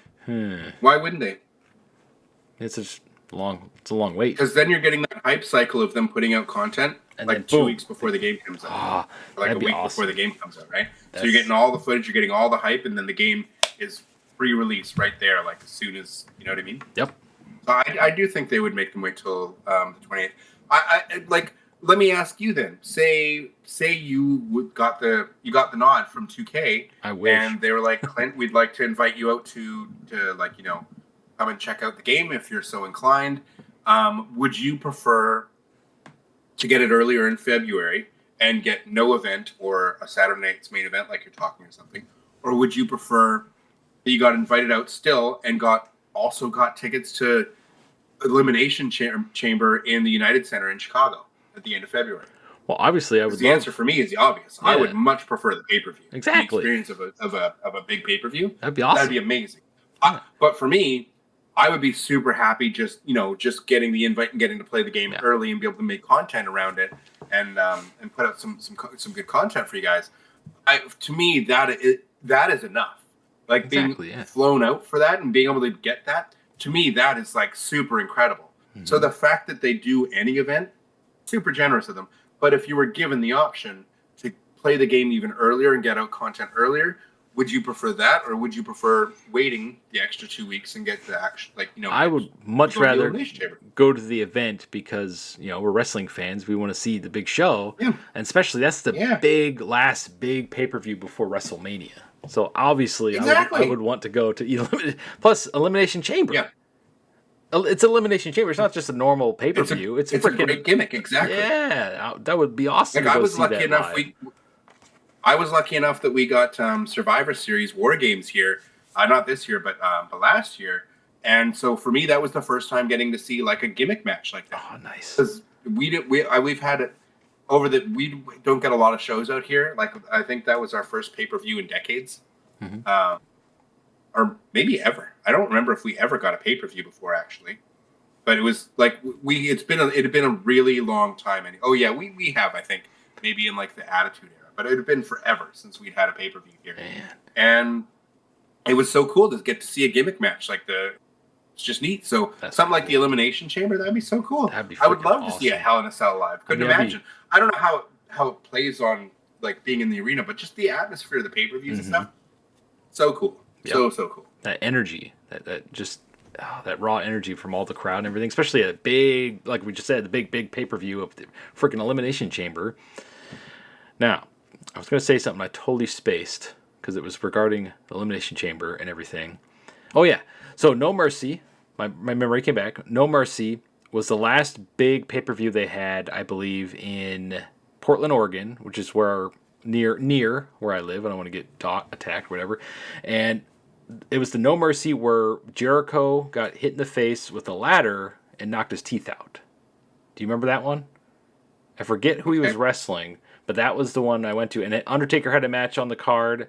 And I remember we were pretty far up in the arena, and you could feel the heat from his entrance. Remember the cool when he would come out to the ring? Oh, okay.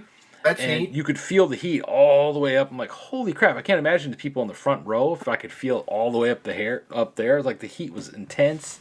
They did a really cool thing. I don't know if you ever saw Triple H live when he used to do his dun and then the spit thing. Like what they did there is as he was going down to do the spit thing, they lowered the volume. And then as he did it, they blasted it through the arena, and it was so freaking cool. I'll never forget it for as long as I live. That was just such a badass thing. Got to see. Like the little touches like that. I don't think I ever saw Triple H wrestle live. Yeah, it was pretty awesome. I'm trying to remember the damn paper because I think Triple H wrestled. That's the one where he wrestled Jeff Hardy, if I'm not mistaken.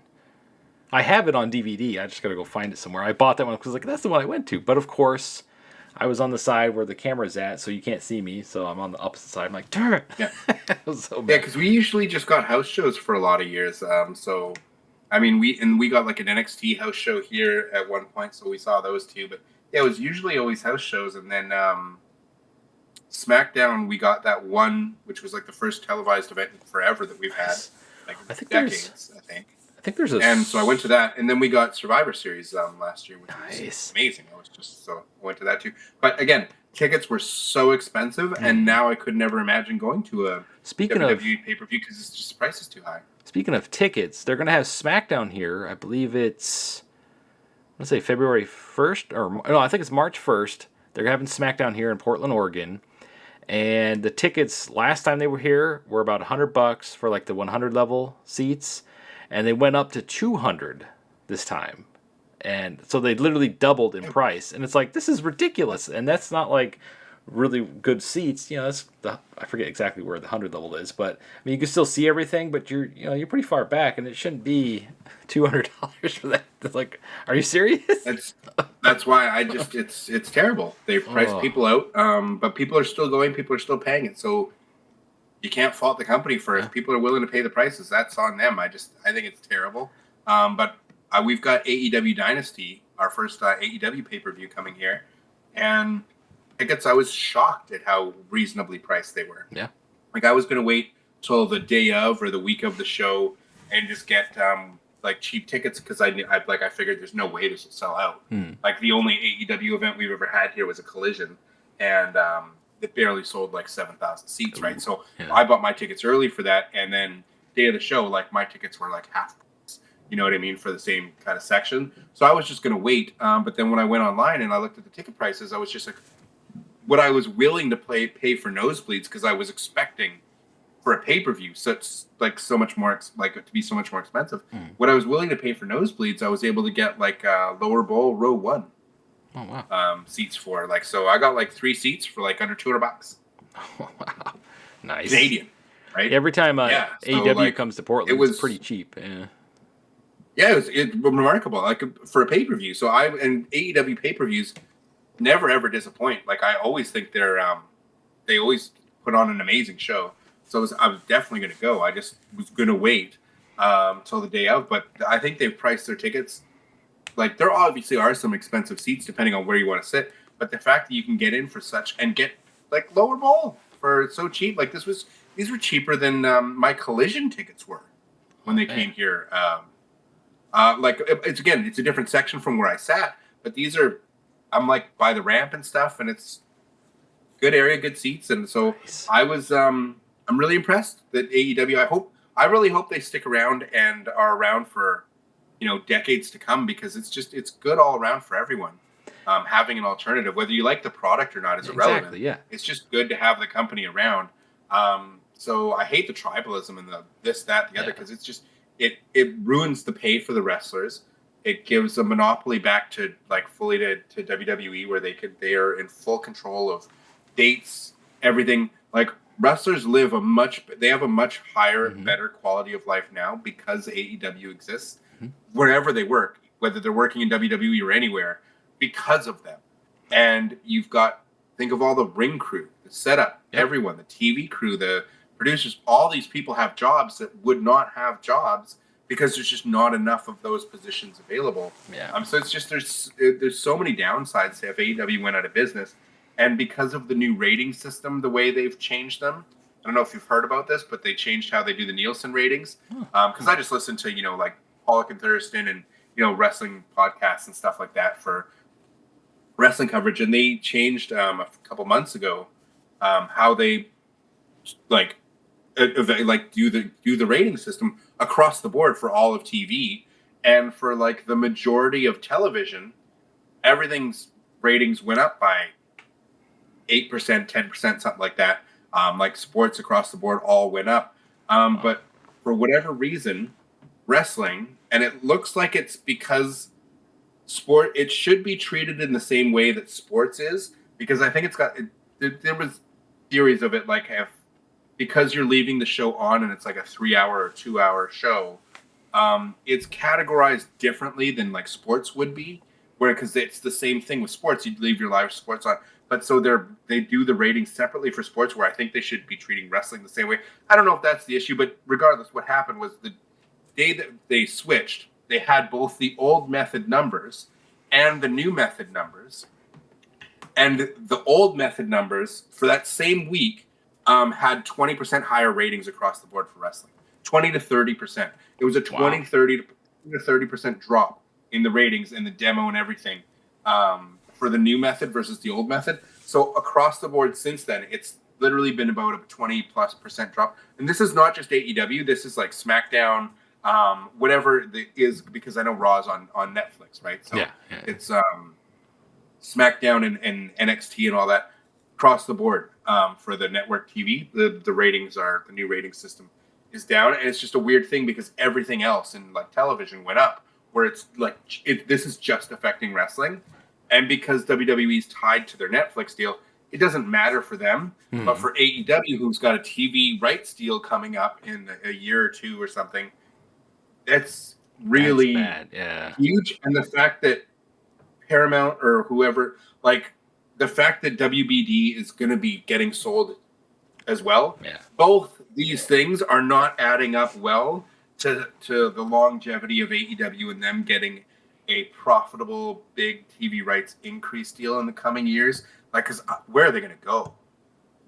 Because if WBD gets bought out by Netflix, WWE going to say, get them out of here. Yep. They're you know what I mean? They're going to be like, yeah, we don't want them on our same network. Right? Or we're and if they're bought by Paramount, I don't know how. I think Paramount also has some sort of tie to TKO. Ooh.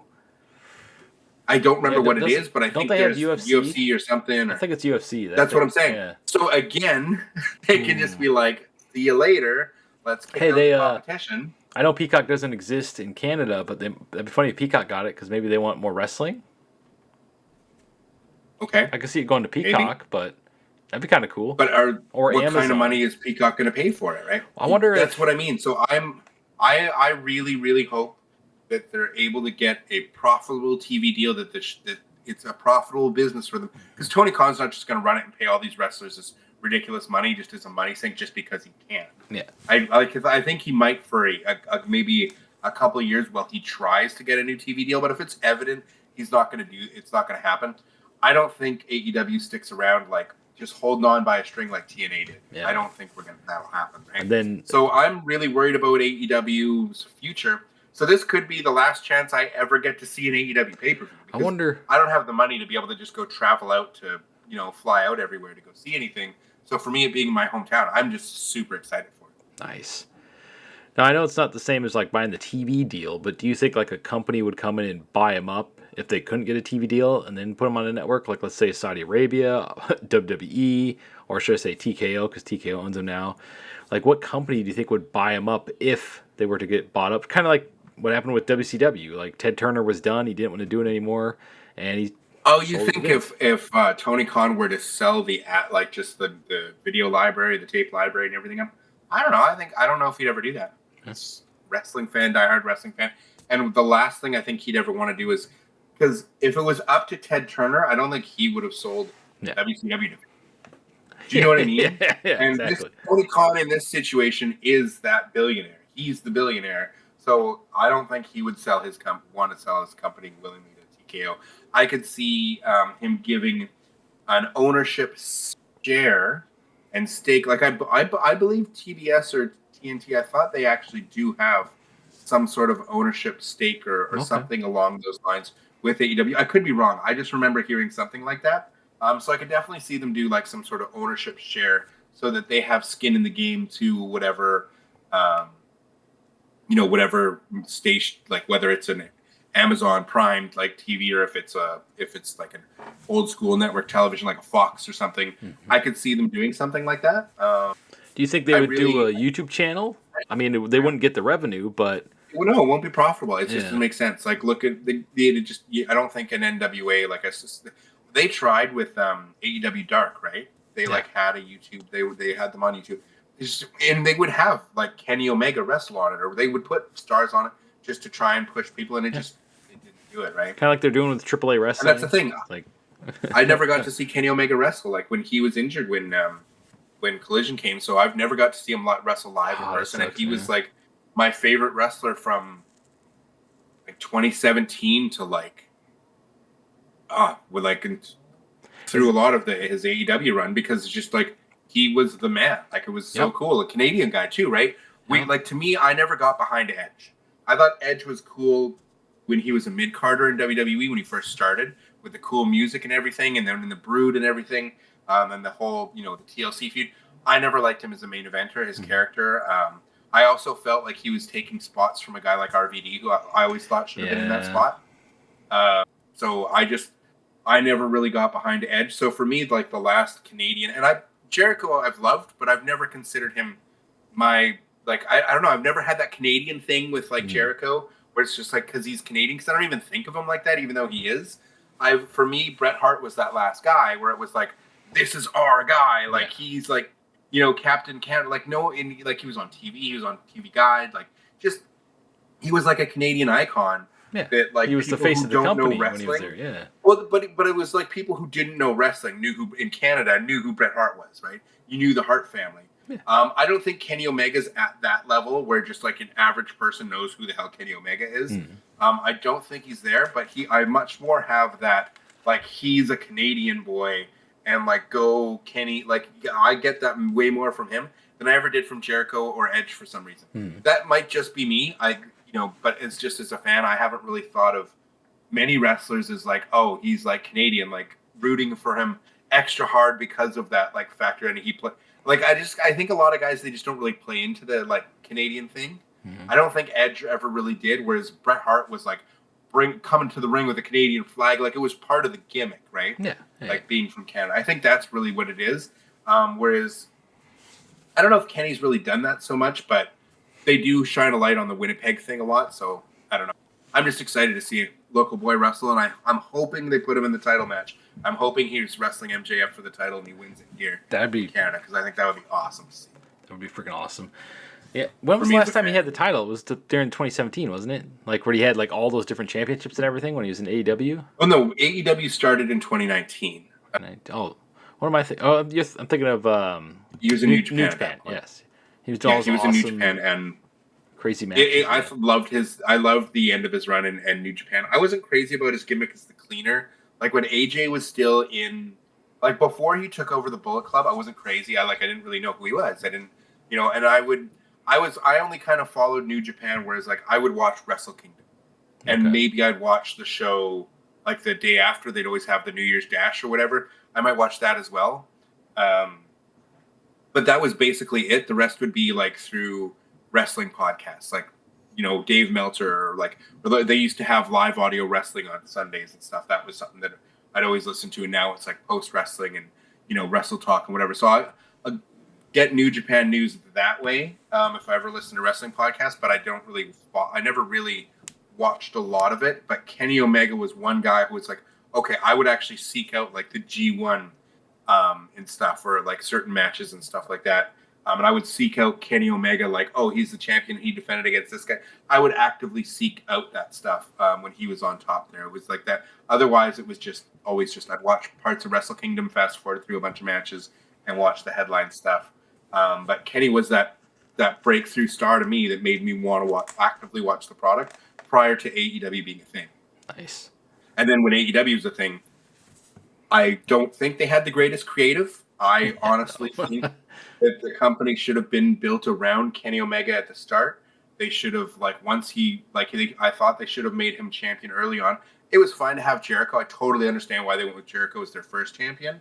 But after that, I think the company should have been built around Kenny. He should have been this unbeatable monster, the wrestling god, the wrestling machine, whatever gimmick of what you wanted to be. The best bout machine. That's what I was thinking. Yeah. Fine. Make him just destroy everyone. You can say, oh, but he was an EVP and he didn't want. Too bad. Yeah. The Western audience, they thought way too much that the Western audience was fully aware of what the diehard wrestling game or wrestling community online was, and that's not the case. You're putting this forward to a new audience. You had a lot of lapsed fans that were tired of WWF, or WWE and hadn't maybe even watched wrestling since the old WCW days, they turn on AEW for the first time. Kenny Omega should have been that shining star of like he's carrying this company, and I think he should have gone undefeated as a champ for years. I think he should have had a Roman Reigns run so that everybody's talking whose run is better, Reigns's or Kenny Omega. I thought that's how they should have built AEW. I think that would have set them apart, but I understand that they were like all the EVPs were like, okay, we're going to have ourselves booked to lose constantly. But that was a mistake. We don't want to make it seem like we're being creative control and BS and nonsense. But that just ran them into the ground right off the hop because so many new people who've never seen this before are seeing, oh, these are all your top guys, and they're just jobbing out and losing, and the dork orders beating you up. Like there was so many missteps there where they should have just made the Young Bucks and Kenny Omega seem like the stars that they were going to be getting paid to go to WWE and be. Because do you think WWE was going to pay them $5 million a year to job out in their first outings? No. They would have built them up. They all would have been champions. They would have been a dominant faction. And it's like, why didn't you do that with AEW from the start? I think that was their big misstep. Yeah. And unfortunately, Kenny Omega got sick. You know, he had diverticulitis. He's been out for years. So I'm really hoping that, because this is probably his final kind of run. This is probably his final few years before he retires, especially with the health problems and everything. And he hasn't had many singles matches since coming back. So it's like, if he can have one, if he can have them, trios, I really hope that they give him, because this pay-per-view's in Canada. Oh, that'd be cool. Really hoping they give him the belt in Canada in his backyard, and I get to see it live. I get to see Kenny Omega win the belt in the main event. Like, that would be such a moment. So I really hope it happens. I hope that happens for you. I think it'd be great. And I think he should just hold the belt until they're big, whatever, All In. And then Ospreay can just, because it'll be in England, Ospreay can, win it from him there. Nice. And so it'll be an amazing match, and I think that's where you pass it over to Ospreay. And then that's Kenny Omega's last AEW title run. I mean, I don't care if he wins it back after that. I think this would be a great beginning of this, because you know how like all the guys, AJ Styles going to retire this year. Mm-hmm. They're all getting there. I don't think Kenny Omega's got more than 3 years probably of active like main eventing kind of, like he might wrestle for another 5, but how old is Kenny I see this Omega? The final few years. He's, let's see, look that up. I think he's about maybe 40 something, but so that's like 80 in wrestling years, especially if you've been wrestling as long as he has. 42, yeah, he's 42. Yeah, okay, yeah, so that's what I mean. I don't think, especially with his style, I don't see him going for, especially after diverticulitis. Don't really see him going past another 3 years, maybe. Man. He could do 5 on a lighter schedule and not main eventing like the match types that you're used to, but I definitely want to see him have at least this last title run. I think that'd be great. How long do you think the title run would go? Like a couple months? I think it'll go All In. I think he wins it at Dynasty in Vancouver. So he wins it in Canada, and then he holds it all the way till All In the summertime, because that'll be in the UK, and Ospreay's injured right now. So when he comes back, he wins the Owen, which is their Royal Rumble type deal. You win the Owen, you win the tournament, and you get the title shot at All In. I think that's the story, because Kenny Omega will Ospreay, incredible match. Doesn't matter if it's 2 baby faces, because the crowd will just go nuts. It'll be like it's literally your Brett and Bulldog situation. Yeah, exactly. Both baby faces, the hometown boy wins it. It's exactly that. And you have Kenny, beloved, passes the torch to Ospreay. Because Ospreay's also getting up there in age. I think he's like in his 30s now, like 34 or something like that. That's the thing with a lot of the WWE roster. Like all their top guys are 32. They're old. 32. Will Ospreay's only 32. Like the top guys in WWE right now are all in their 40s. So like they got to start building these new stars. I don't think there's anything wrong with that. It just depends on like because you got to think Stone Cold was an overnight sensation 20 years in the making.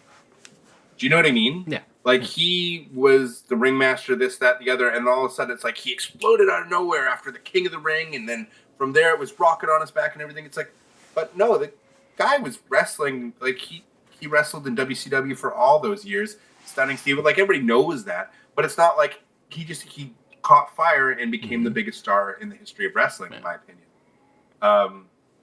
And a household name across the world. Like, everybody knows who Stone Cold is. Yep. Even to this day. Like, people who don't know wrestling know who Stone Cold Steve is. Do you know what I mean? So he was just that guy, but it's his body was so beaten up. Obviously, when Owen dropped him on his head, that completely changed the trajectory of his career. But then you see other guys like The Rock can easily, like, how old's The Rock now? He's got to be what, 50 in his 50s, right? He's 50 something years old. He's old now. Yeah. And I mean, we haven't seen him since he lost all that weight and everything else. We haven't really seen him in a WWE capacity. But when you saw him wrestle in that tag match at WrestleMania, what, a year or two, like 2 years ago? Yeah. He didn't look out of place. He looked like a top guy. He looked like he could, you know what I mean? There's nothing wrong with that. So it's just a matter of, like, how much is your body beaten up? Have you had like Mick Foley type falls and bumps over the years?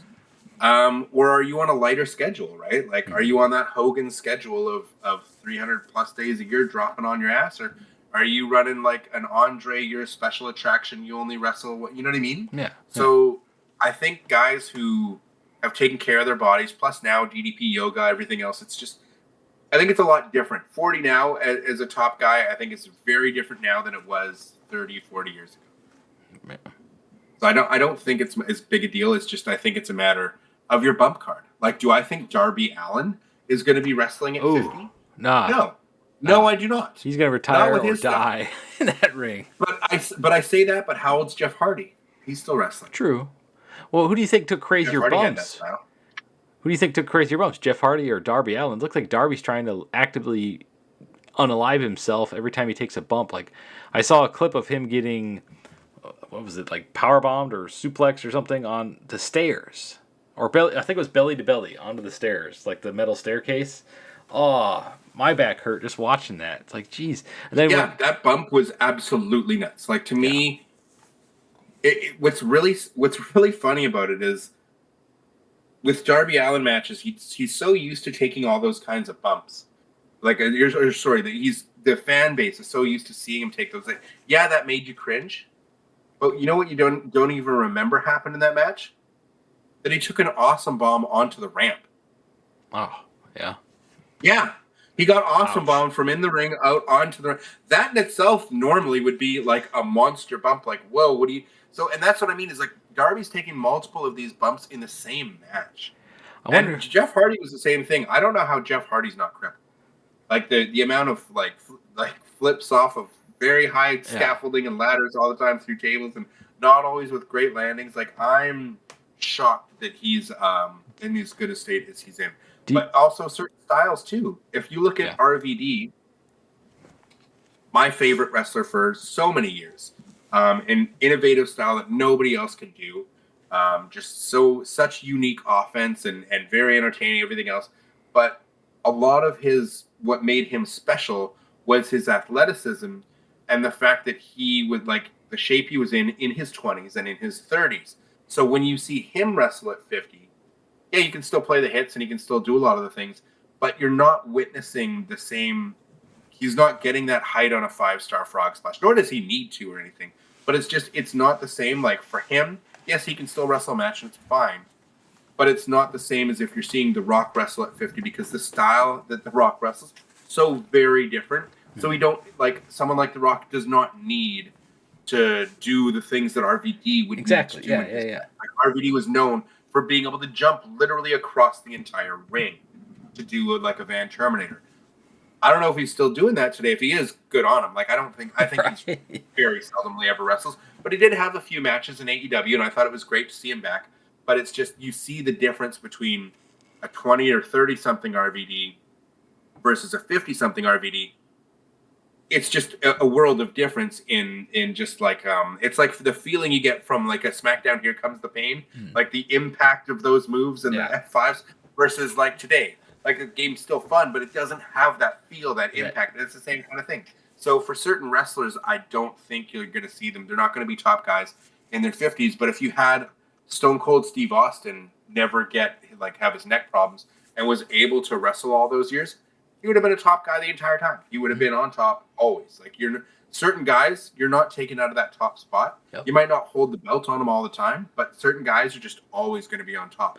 Whereas other guys, you can cycle a Miz to the world title, you cycle a Jericho to the world title, but you also cycle them back to an Intercontinental title a bunch or a tag title. Roman Reigns got the U.S. title as a punishment. Oh, When he got punished for his his wellness policy violation or whatever. It was so many years ago now. But there was an issue, and that's why like because everybody was like he's being punished because he took a loss to Samoa Joe. They're like, oh, they pinned Roman Reigns. This was the thing, is they were so protective of him that Roman just losing a match, they're like, oh, drug violation. Oh, he's being punished because another credible wrestler like Samoa Joe beat him. And it's like, it literally was because he was actively being punished. And it's like, oh, he had a U.S. title reign after being world title champ. Not many wrestlers, like top guys, like you never saw The Rock go back and win the Intercontinental title after being on top. Same thing with a Stone Cold. Brock Lesnar's not chasing the IC title. I was going to say, you know what I mean? Did Brock just went right to the main event scene, right? Did he ever win a tag or an Never mid-card titles. Never held mid-card titles. He literally just went right to the top. I don't remember I don't think he ever held the Intercontinental title. I just do remember he had matches with RVD while RVD was Intercontinental Champion and beat him. RVD did have, before he got his first world title, did beat him, but he eventually also lost to him. So that was the thing. It's like RVD was in the main event mix with Steve Austin, Kurt Angle in those days, Brock Lesnar, then the John Cena era and the Triple H era. It's just like there were so many missed opportunities there that he was in the main event scene. It's just because he didn't do politics like a lot of the boys, and Triple H just had. This is why I've always hated Triple H. I always thought he was a snake. I always thought he was a horrible snake backstage and always in Vince's ear and held down because the reactions you got.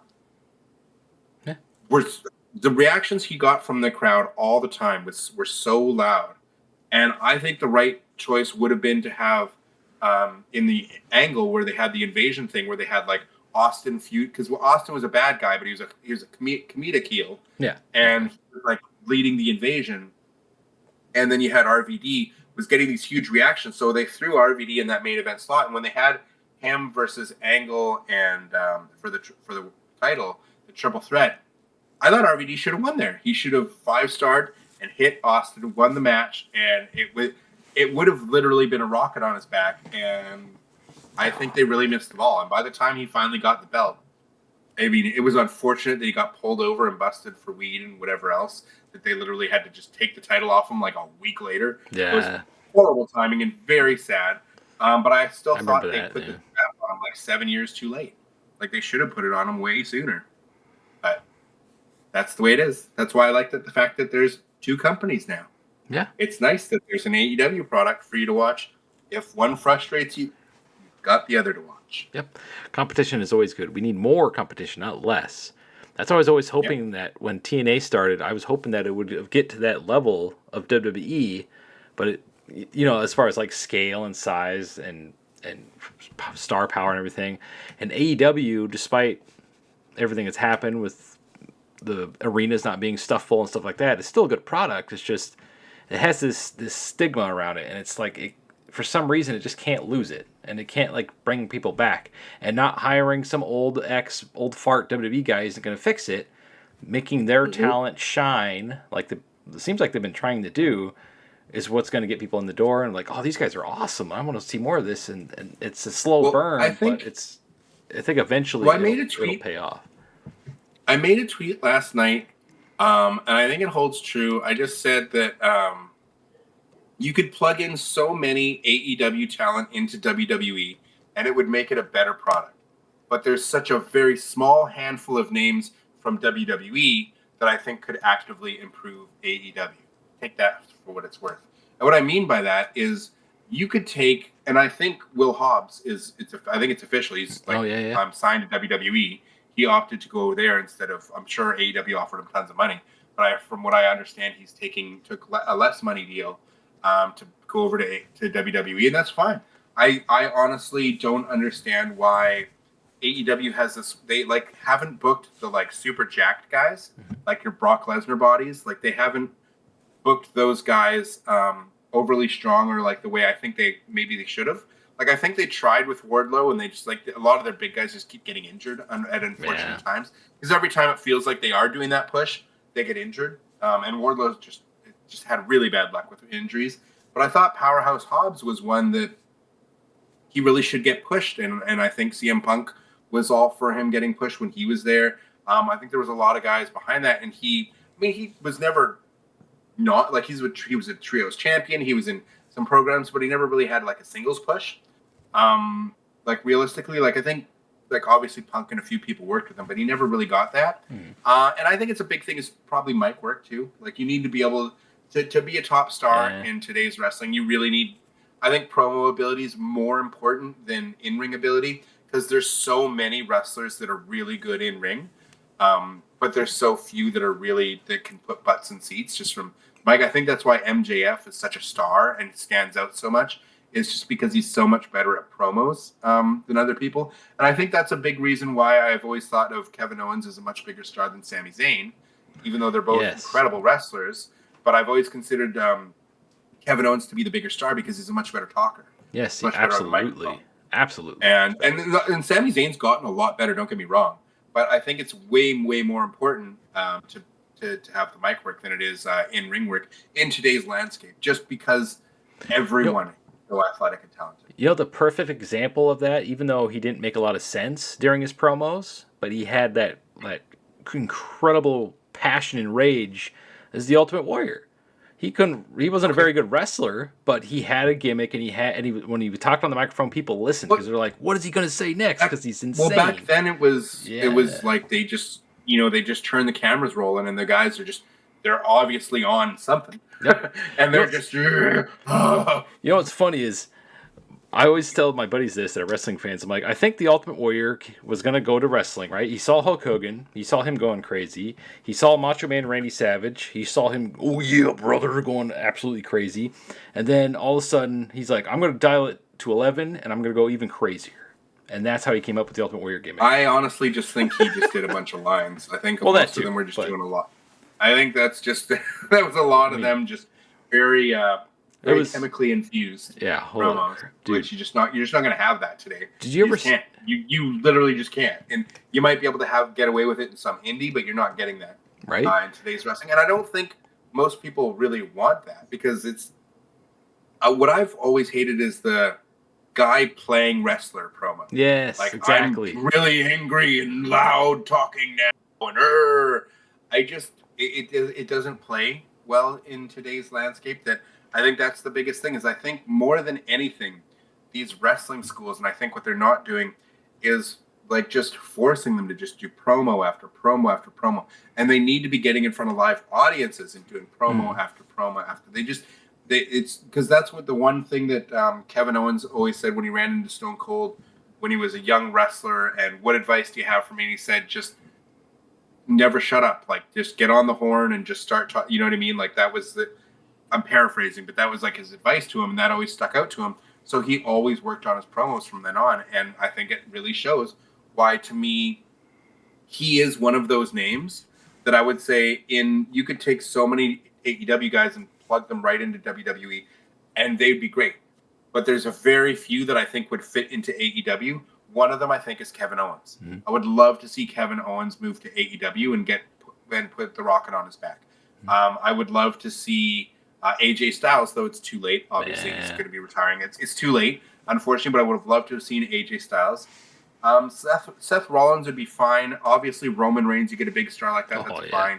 But, cool. But it's not. That's not what I'm talking about. I mean, like Finn Balor is the other one. I think Finn Balor, obviously, he needs work on his mic work, but Finn Balor, I think, would seamlessly fit into the main event scene in AEW. But there's not a lot of guys otherwise that I would want to see. I would never want to see Drew McIntyre in AEW at all. I would never want to see... I'm shocked. No. I really don't think... Like, Cody Rhodes is fine if he came back. That's fine. What if Drew changed his gimmick entirely? Like, dyed his hair blonde, gave himself a mohawk, and just started acting differently? But as the same gimmick... A fictitious thing that's never happened, I can't say it. I just don't think a lot of these gimmicks play as well in... AEW, and I also think a lot of them come with like an ego thing when they're from WWE, as you've seen at least rumored with the Hurt Syndicate, with like Bobby Lashley and those guys not wanting to do jobs for anybody in AEW. And I understand them protecting the gimmick. Like, why is a 300-pound super jacked legit MMA fighter Bobby Lashley doing a job for like 180-pound, gymnast? Like, I totally understand the mentality of this doesn't make sense and this is bad for the gimmick, whatever, protect your gimmick a bit. But at the same time, you're a paid actor. This is what you're being paid to do. Yeah. You are literally an actor in theater, whether you want to take it from a sports perspective or athletic or not. You're still being paid to do something, so you do the job that you're paid to do. If you don't like it, then don't sign the contract. You know what I mean? Yeah. Like, it's unfortunate. Like, do you think Dax and Cash, like the FTR when they were in WWE, wanted to be shaving each other's backs? Like, no, but they were paid to do something. They did it. Yep. Did it ruin the tag team? Not even a little bit. Like, they're incredible. So one wrestler I was going to ask you about was, do you think Karrion Kross and Scarlett would fit in AEW? I don't want to see them. I don't want to see them. I'm really tired of the ex-WWE guy going to AEW. I think AEW actively has a problem right now where they have too much talent. They can't push enough of them. Because I think Pac should have been or should be AEW champion at some point. He is absolutely incredible. The bastard. I don't think he's the best on the mic, but I love his promos.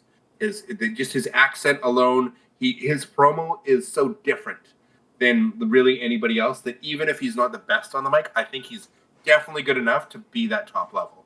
And his in-ring work is incredible. The stuff he does with Darby and the stuff he did with Orange Cassidy was amazing. Like, I think he should be at the top level, and he's not. And I think there's a lot of wrestlers like that in AEW. And also, you have Swerve, you have Hangman, you have Will Ospreay, you have Kenny Omega, you have MJF.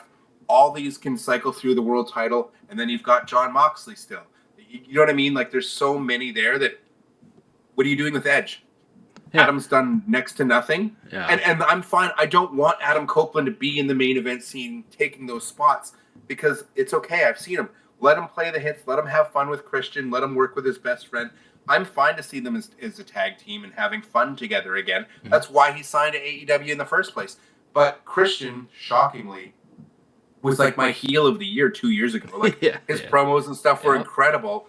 And now he's just absent from TV and stuff. But that's what I mean is like they have too many people that when you gave Christian the ball, he ran with it. And as a heel, did some of his best work, I think, of his career. And then just nothing lately, which is fine. I don't need him on my TV every week. But that's why I don't need a Karrion Kross either. I don't want him. I definitely didn't want Andrade. Andrade to me is it's such a waste of TV time because you're going to force him into that main event scene that I don't think he belongs in at all. I just never ever saw him as a star. To me, he's just Val Venus. He is your mid card. Sure, he's maybe more talented in the ring or whatever, but you're never going past that level of Chief Morley. I'm sorry, you're never going past. To me, I don't see why they're fighting for him so much. And I don't think I have so many other guys to push. I don't think I've ever heard Andrade do a promo. Has he ever done a promo? That's what I mean. Like I can't recall him ever doing. If you're going to be the guy who doesn't do the promo, has the manager style, then you need to look like Brock Lesnar. Exactly. Oh. You have to be a monster. You either have to be Lance Archer. Like, Lance Archer's a perfect example. He doesn't look like Brock Lesnar, but he's a big giant. He's a monster. Yeah. Right? You need to be that monster, whether it's a Wardlow, whether it's a Powerhouse Hobbs, whether it's a Lance Archer. You have these guys, push them as a monster. Make them serious. And have a 1B championship that is like, these are your monsters. Like, these are the people that...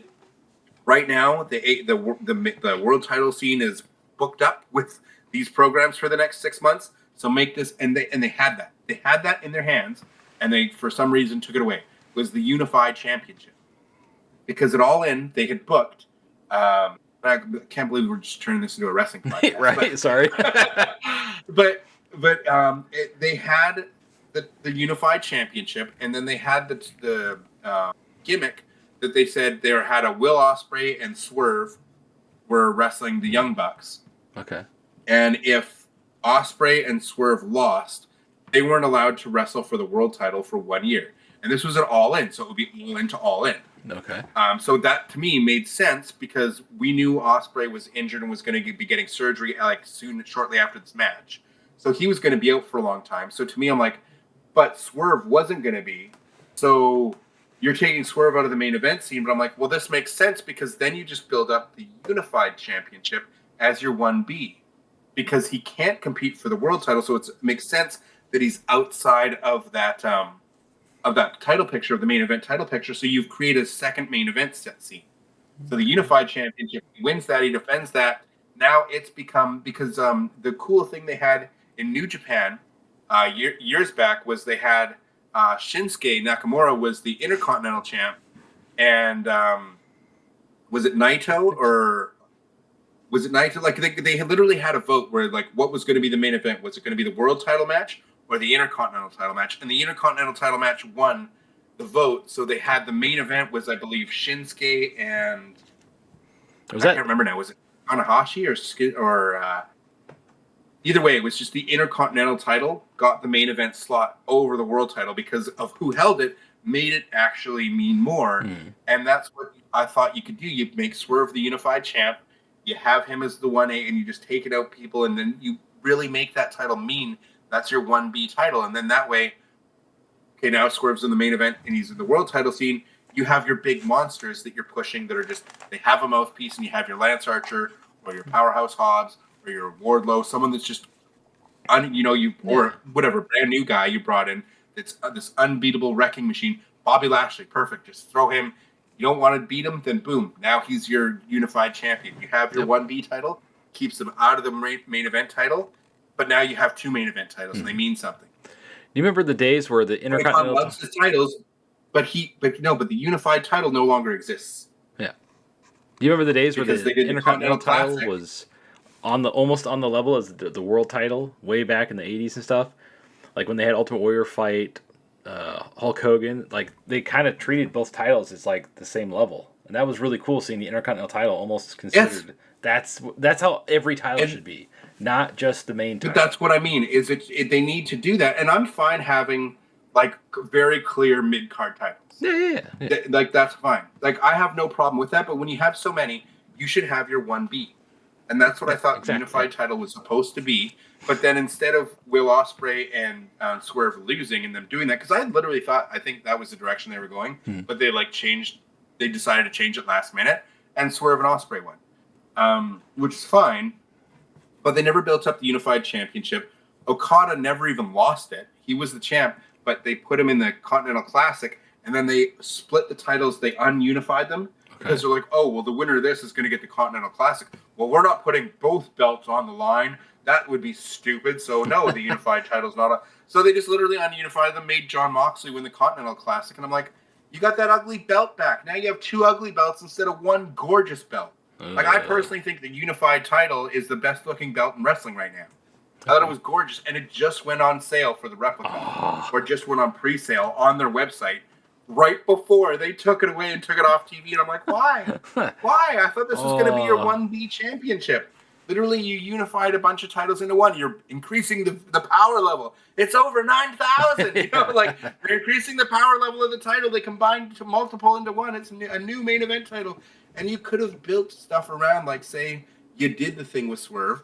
You make him the champ. He defends the title all the way to All In, taking on all comers. Will Ospreay comes back, wins the world title at All In, and then you could have the two of them have like this clash, and then who's the real champ? You know what I mean? Stuff like that. Man, so I just think there was so much potential there that just wasn't used. So not to drag this on like way crazy longer. We're almost at we're at 2.5 hours. I just want to end with this. So with everything we've been talking about with AEW and having fun with this, I enjoy listening to you talk because you have such a brain and such a mindset for this stuff. It's nice. Me, I get tongue-tied and I'm like, I don't even know what I'm talking about half the time. But you have such a good mind for wrestling. What do you mean? I just like listening to. It's nice to listen to you. Anyway, so you should start what is that? Well, I get on tangents. I forgot my initial point was I wanted to talk about how Will Hobbs is going to WWE. Oh, yeah. And I was going to ask you what wrestlers would you like to see go from to WWE, but I totally got so sidetracked and got off on a tangent that I forgot about that. So you want to know what WWE wrestlers or AEW to WWE? Well, you can do both, but I wanted to know what wrestlers in AEW right now you would like to see just move over to WWE.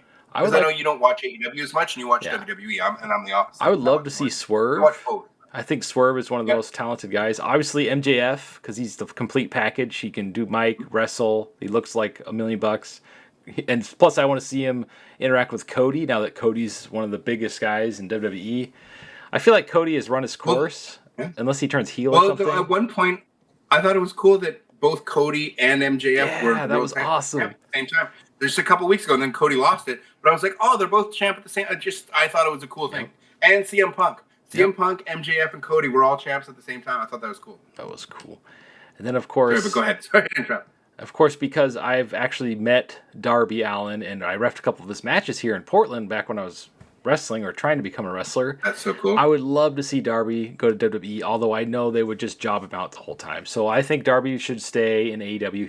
He fits there perfectly. He's a mega star over there. In fact, I kind of hope they put the world title on him eventually before his career ends or whatever. I thought they were going to. Like, I thought he was going to be the one to dethrone Moxley. Like if I thought the whole story they were leading up to with the Mount Everest and everything, he literally climbed the mountain. He literally climbed Mount Everest. Now he's coming back for his revenge, and he was going to be the one to win it off John Moxley. That, to me, made all the sense in the world. And then it was the Hangman deal, and I was like, what? And then they had him beat John Moxley, but it wasn't for the title. I was like, this was such an easy slam dunk story. Right? Like, and then you could even have him lose it to, like, Pac or something in the Death Riders and have, like, this power struggle in the Death Riders thing again. And you know what I mean? Like, there was so much that could have come from that just didn't. The thing that would get me to watch AEW and totally forget about WWE, would be Darby wins the championship and Sting comes back to be his manager. That would be freaking fire. Just imagine, not like his mouthpiece, just kind of like the guy that's with them. Or do you think? Or do you think Sting should stay away? Sting come. They've had Sting do like a few like appearances here, and like they had him. I think it was at All In where they had the Death Riders all beaten. They were all just crap out of Darby, and then Sting came out. I saw that. That was cool. Yeah. So I think it's cool to have him sporadic, like, because I think he means less if you have him there every week. Mm-hmm. And I don't think you should. I don't think he should become like a mouth. Like, definitely don't think he should be the mouthpiece. Well, yeah, that's Darby's fine. That's great promos. That's fine. You'll be a cool way. I don't think I'd want him there weekly. I like him as a special. Like when Darby needs it or whatever, he shows up at like the big event. I kind of like. That's a cool idea. How cool would it be if instead of coming out with him, right, during a pay-per-view or whatever, what if he's just hanging out in the rafters during his like major matches for championships and stuff, and he's just hanging out up there, just hanging out, like up in the rafters, and they show it. Hey, look, Sting's up there watching over Darby Allin. You know, just a waste of an appearance if you're just doing that though. Well, I mean, it's cool. I don't dislike the idea, but for me, it's again. I think you get more out of it with the special appearances. Because Sting I thought his retirement run was the best retirement run for any wrestler. I thought they did it so well because it was already after the doctor said he could never wrestle again after the back issues from that Seth Rollins match and stuff from the powerbomb. So I was just so happy he got to come back and have that final run. And the fact that it went as long as it did, he got to do that with Darby. He got to win the tag titles at the end. I'm jealous of Darby. He didn't want to win his matches either. And Tony Khan said, no, I love Sting. I love the character Sting, and we're doing him justice because he's a fan. Yeah. So it's like the wrestler doesn't. It's like, oh well, you should always pass the torch. That's nonsense. That's BS. That was when we had territories, and that was you putting over the guy in the territory who's going to carry the territory, and you're going somewhere else. Like it's not what it is today. Like with you shouldn't just have to. You shouldn't have to job out. I don't think that there was any benefit to Kurt Angle losing to Baron Corbin. Oh, that was terrible. You know what I mean? Oh, don't even get me started on that one. That was like that's what I mean. You have these legends retire. Yeah, they didn't do anything with it. Just like I have a strong feeling. Do you think Stone Cold should have lost to Kevin Owens when he came back in that match? No, it's Stone Cold. It's freaking Stone Cold Steve Austin. Thank you. I feel like that's what I mean. And like him going out, like laying down to The Rock at the time, fully made sense because they had this story built around WrestleMania matches, and The Rock finally got the nod, right? So that's cool. Yeah, I think that's great. But I don't think you need to do it every time. I don't think when you have a wrestler like The Undertaker going out, I don't think he should just be jobbing out for the sake of jobbing out in this last match. I think it's okay to have Sting retire, winning the tag titles. I know Sting himself didn't want to. He didn't want it. Didn't Taker technically win his last match, the cinematic match with AJ? That's what I'm saying. That was Taker, awesome. Like Taker, rode off into the Taker sunset. having that was great. That was so that's cool. What I mean is like they should be doing that. You don't have to have like John Cena tapping out. That's right. That's what I mean. Like the Undertaker had that, but I hated the fact that he lost the streak and then they lost to Roman. Yeah. Whatever. But at least it made with Roman it makes sense because this is the guy that they're building. I get it, but when you do it for guys like Baron Corbin or Gunther, I'm sorry, he's not my guy. I hate the fact that he's going to be the one retiring all these guys. It's like they're trying to do the Legend Killer gimmick in 2025, and he's just retiring all the rest. I feel like they're trying to recreate Rocky 4 with everything he's doing, and it's like, dude, he's not. If he gets like super jacked, maybe, but he just looks like some guy that's just in the ring. He doesn't look like the guy that would be retiring all these super legends like John Cena. I 100% agree with you. I think Gunther's somebody who needs to look like if you're going to be this monster and just the Legend Killer, right? Ending these careers, then you got to look the freaking part. I mean, I'm not trying to be like body shaming or anything, but he's a little. I know. I agree with you. I'm sorry. We've been conditioned to have. We want someone who's taken a needle in the butt and look in a certain way. We've had it since the 80s. That's the Hulk Hogan's of the world. Like the only people that could stand up to Hogan, you didn't have Gunther doing it. You wouldn't have Gunther as your guy standing up to Hogan. You had Psycho Sid. Like you had Sid Justice or whatever. You had the Ultimate Warrior. You had like if you were going to be a guy who wasn't super jacked, you were Andre the freaking Giant. Exactly. Okay. You weren't Gunther. Gunther in the 80s would have been a freaking jobber. I'm telling you. People are saying, I love how the legends try and gas him up and everything. Oh, you would have been great in every era. No, you wouldn't have. You wouldn't have lasted 5 minutes in the Attitude Era. No. You would have needed a needle in the butt, and you would have had to look about 300 pounds bigger if you wanted to be a top guy in the Attitude Era or in the Golden Era. So I don't buy him. To me, he's not credible. He would be credible if he had this crazy, weird, like, an MMA background. I can buy you not looking like that if you're just a trained killer. I can buy Samoa Joe the way he looks. Mm-hmm. He doesn't need to be super jacked for me to believe him as someone who could take on a Brock Lesnar. Yeah, because he's a big dude. Reigns. Yeah, he looks like he can whip your ass. Yeah. But you can tell that Gunther was just a fat guy that lost a bunch of weight. Now, it's like he's still in the middle of transitioning to where he needs to be. He needs to put on a lot of bulk. Yeah. Like he needs to be. Honestly, if you were King Kong Bundy, if you were that, I would buy it more. Yeah, you know what I mean? If Gunther was a big guy still, I would buy that a lot more too. Because now he's like in between losing. He looks like he just took Ozempic for doing. You know what I mean? Dude, we're getting a lot of hate comments for this part of the video. There's a lot of Gunther fans. No, I'm just saying for me that I've never bought Gunther as this second coming of wrestling everything because everybody just gasses him up like, oh, you would have fit in this era and that era. You'd have been a top guy ever. He just is a callback to the old school. No, you know what a callback to the old school to me is a Luke Gallows. And I'm not talking about in ring or in the wrestling. I'm talking about he's one of those guys that you're going out for drinks till 4 a.m, doing ridiculous stuff at the bars. That is like an old school wrestler. That's a call to the old school. Denny's. Yeah, I hear the podcast. The guys are like, we just don't have guys. Like Cody, I think it was Cody and Balor or Cody and AJ or Cody and someone were talking about, like maybe it was Cody and Cena even. But in one of his podcasts, he was talking about like, we don't have guys like Gallows anymore in the business. Like, it's a dying breed. Mm-hmm. Like those guys that are just like, they're hilarious and they're these awesome. That to me is a callback to the old school. Gunther's style of like in-ring wrestling, old school. I'm sorry, that wasn't a school I ever signed up to watch. Yeah. That was me. I don't find him massively entertaining, and I don't buy him as this world beater that they're building him to be. Yeah, and they've also damaged him a lot by having him tap out instantly to Jey Uso during. The tapping out and stuff. I don't think that ever.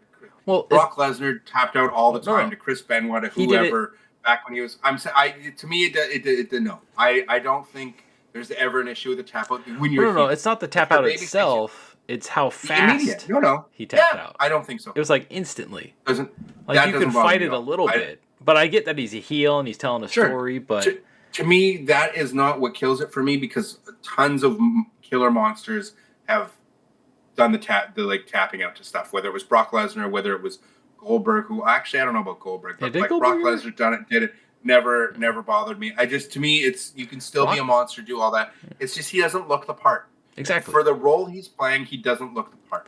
You know, what's funny is I think Lance Archer is much more. I would believe it from him more, because he's just a giant dude. Yeah. That he's not like a Brock Lesnar body or a Goldberg type body, but he's still just like a massive monster, and you could believe him being your top guy doing all this. Do you think a beard would help Gunther?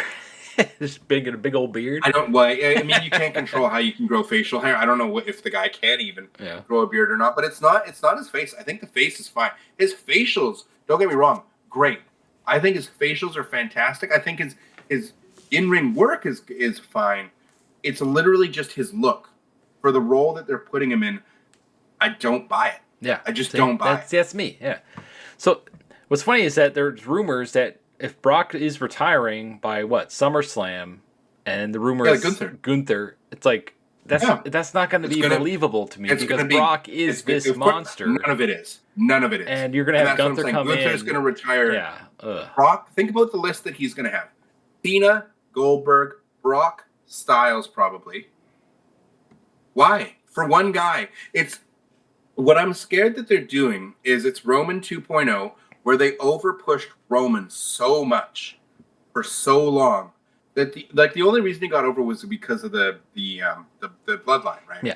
But had he just gone full heel the night after he beat Undertaker, he should have. Superstar. Yeah. You made him a superstar right there. Yeah. Vince didn't know what he was doing. Yeah. Couldn't book it properly. So the bloodline definitely made Roman a star. But before the bloodline, you have to remember, who else in history had main evented as many WrestleManias as Roman, and not at all been over? Yeah. Wasn't over at all, and had main evented 6 WrestleManias at that point or something. It was bananas. Yeah. Absolutely bananas. They were trying to force it, and the fans were not having it. And yet they ignore for years ones that fans are like whether it was a Dolph Ziggler, whether it was Daniel Bryan, whether it was Rob Van Dam. And that's why I think that it's the matter of the booking. And this is what I was talking about, how I just don't think Tony Khan is good at booking big jacked monsters. He's just not good at booking the stereotypical 80s Hogan type wrestler, where WWE was always better at that, but they were terrible at ever booking anyone of normal size, if that makes sense.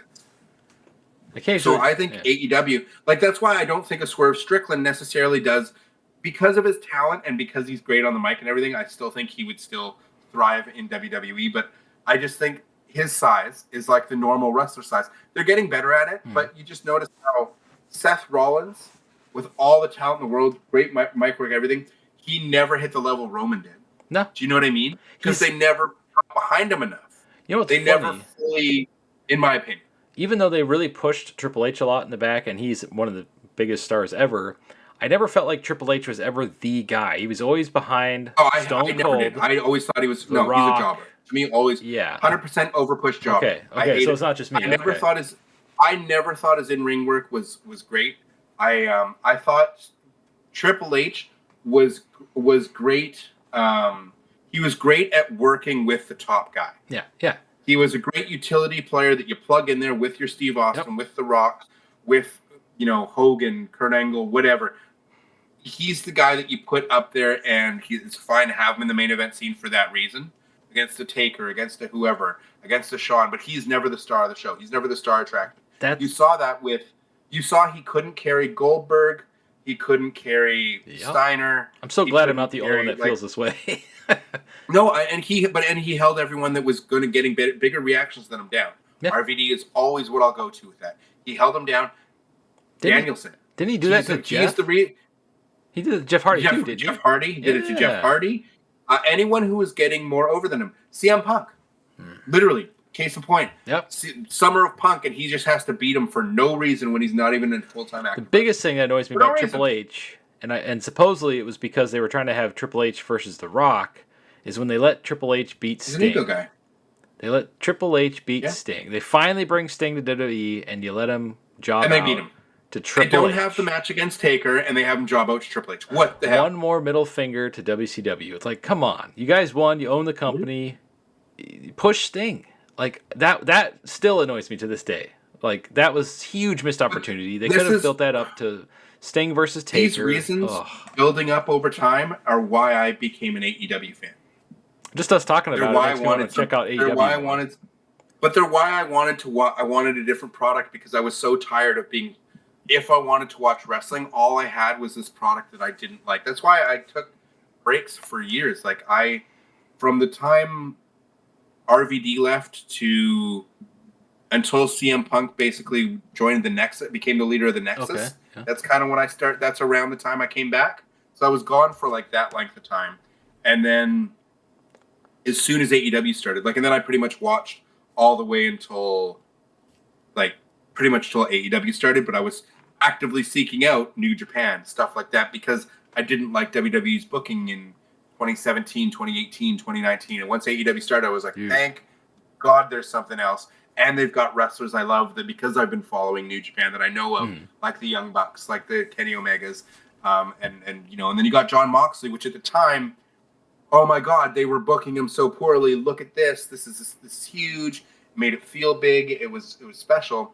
But I don't want to see AEW just sign every ex-WWE. What a big turnaround for Dean Ambrose. He's to John Moxley. He is one of the main guys over there. That was such a great. Even if you don't like his matches, it was so big for the company to have at that point in time. Yeah. And they were this close apparently to getting AJ for the debut Dynamite. Oh, and then apparently because the Bucks told, and this was, I think there was a falling out with a little bit with Tony Khan and the Bucks early on, was because the Bucks basically said they basically had a handshake deal over the phone. Like they thought it was a done deal that it was going to be Gallows and Anderson and AJ that were on the debut episode of Dynamite, and they were going to have the Elite feud with the Bullet Club. Oh, that would be awesome. It was going to be AJ and the good old brothers, or the Good Brothers, whatever they call them, versus Kenny and the Bucks. Oh, and they were going to have a huge feud for who has control of the Bullet Club kind of deal. Man. And they thought they had the stories out. They were ready. They had deals in place, whatever. Nobody signed a contract or anything at this point, but they just thought because they're all friends. They thought it was in the bag. And then WWE just kind of was like, oh, hey, you're AJ, blah, blah, blah. And they just offered them all ridiculous money or whatever. Oh. And then you got to remember the Good Brothers were pissed because once COVID happened, they got let go, right? Yep. And they were like, we should have gone with AEW, but they just got offered this ridiculous money, and then they just got cut. Yeah. Right? Sucked. That sucks. It's sad, but I just think AEW is better at booking certain types of wrestlers, and WWE is better at booking others that I think in WWE you could easily take a Wardlow, Powerhouse Hobbs, which they are taking. Yeah, all the big guys. Yeah. What I think would all the big dudes. Like, what I don't understand is why WWE never signed Brian Cage. I always thought he was super jacked. He had the look. I wonder if he was super talented, wellness issues, because he is pretty jacked. But they don't care about that. I thought they checked it every year now or every month because of Benoit, Brock Lesnar's so obviously always. Well, yeah, but he's never there. I mean, if he was there every single show, I think they would probably force him to get checked. But no, they were all on it. Like they're all if you hear Maven, if you believe wrestlers who used to be there, it's made very clear that the wellness policy was like a complete joke, and that everybody's on stuff, and if you get you're told you get popped, and that's why you would see guys shrink at certain times and at certain parts of the year. But you look at your Bob Holly, it's like Hardcore Holly. That was a mid-carder, and he was. You know what I mean? Everyone was gassing out, and the wellness policy or not. Who knows what it is today? But I just assume there are some guys that I would say are quite questionable there. Right? I mean, you look at a Randy Orton. Randy looked dude when he first came back. Right? Yeah, holy crap, he was. And you know what I mean? And AJ Styles. AJ Styles was yoked out the mind too when he first came back. Yeah. Jeez. So I mean, it doesn't. I can't say one way or the other. I'm just surprised he never went there. But I definitely think that there's a lot of guys who will easily be able to transition to WWE. I think MJF's obvious, Hmm. Swerve is obvious, Will Ospreay obviously. So that's why I think there's so much more talent in. Not that they're not talented in WWE, but I think there's just so much more talent that has 10+ years of main event status in AEW than you have in WWE. Because the WWE, they're all older now. Yeah, they're all the old top guys. farts. Yeah. So you have an Obafemi, you have Dude, they need to push like that guys guy. like that. They need Yes, to I push think him. he should be pushed to the moon. I think he should win the Royal Rumble. It's not going to happen. Yes, that would but be I would awesome. love to see him because that's your Drew match. If Drew is the champion, you have Obafemi, or if you do Sami Zayn as champion, which I don't. I feel think like Sami Zayn it's past. They didn't pull the trigger, and it's too late. I heard it's too late. I heard because it's in Saudi, they might make him champion at really the Rumble. I've heard rumors that could be a direction they go. I have no idea. I don't follow the product enough to know, but I think Obafemi versus either Drew or Sammy. You want to push a guy, have him win the Royal Rumble, have him dominate, and just throw the strap on him. Yeah, why not? And your main event of night 2 is Punk and Roman. Nice for the world title. Done. Awesome. And then have Cody versus The Rock. Finally. Yeah, now that he's all thin. Then you can do it and it doesn't need a title. Yes. Or you can do Cody and Punk for the title night 2 and your act or whatever. And I guess night 1 would have to be because if you have Rock come back, he's got to be one of the main events, right? But you have Rock and Roman. You can do if you plug The Rock into either Roman or Cody, you're fine. And then the other one, whoever's not in that match, wrestles Punk for the world title. I feel like they're afraid to keep the title off of Cody too long, but they need to take a break from him being the champ so that people want him to be champ again. It's the same thing that happened. Do you think he's winning the Rumble? I think he's going to be the last guy in there. I think the crowd will boo like they did with Roman because they were trying to push Roman. But I think Obafemi is the right choice. I'm talking about Cody. I think Obafemi should knock him out though. Should be exactly. Yeah, that's what I was getting to. Like he should be one of the last guys in the Rumble, get eliminated, and then they can have him go be in the Elimination Chamber. Whoever wins the Rumble goes for Drew's belt, and then Cody can win the Elimination Chamber, and that's a way to get him over the Raw and start feuding with Division.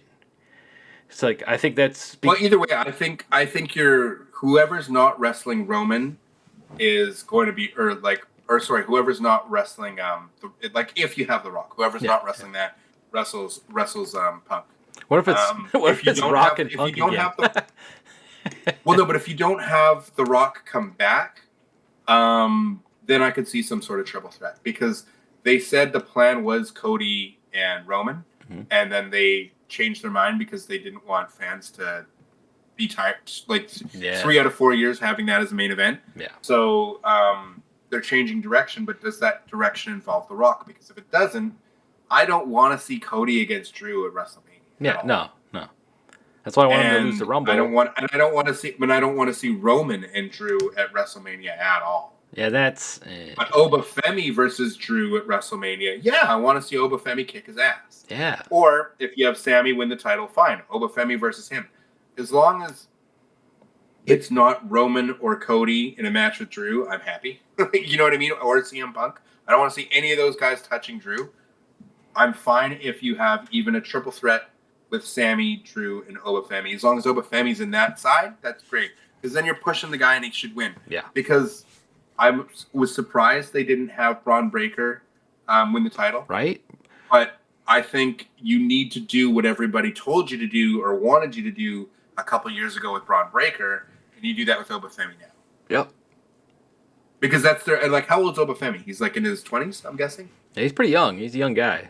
He's still a kid. Right. And he's a monster. He's huge. He looks he looks the part of a monster. So push him. If they push him correctly, he could be their next Brock or Goldberg and just push him to the moon. But that's what I mean. He's one of the that's why I say when you could plug and play so many from AEW to WWE and not the other way around is because I see so much more young talent on the AEW side that could be main event talents for like a decade to come versus I don't see that in WWE. The only guys you have, in my opinion, is obviously Obafemi you have and a Dominic Mysterio, but I don't think a Dominic Mysterio plays as well in AEW.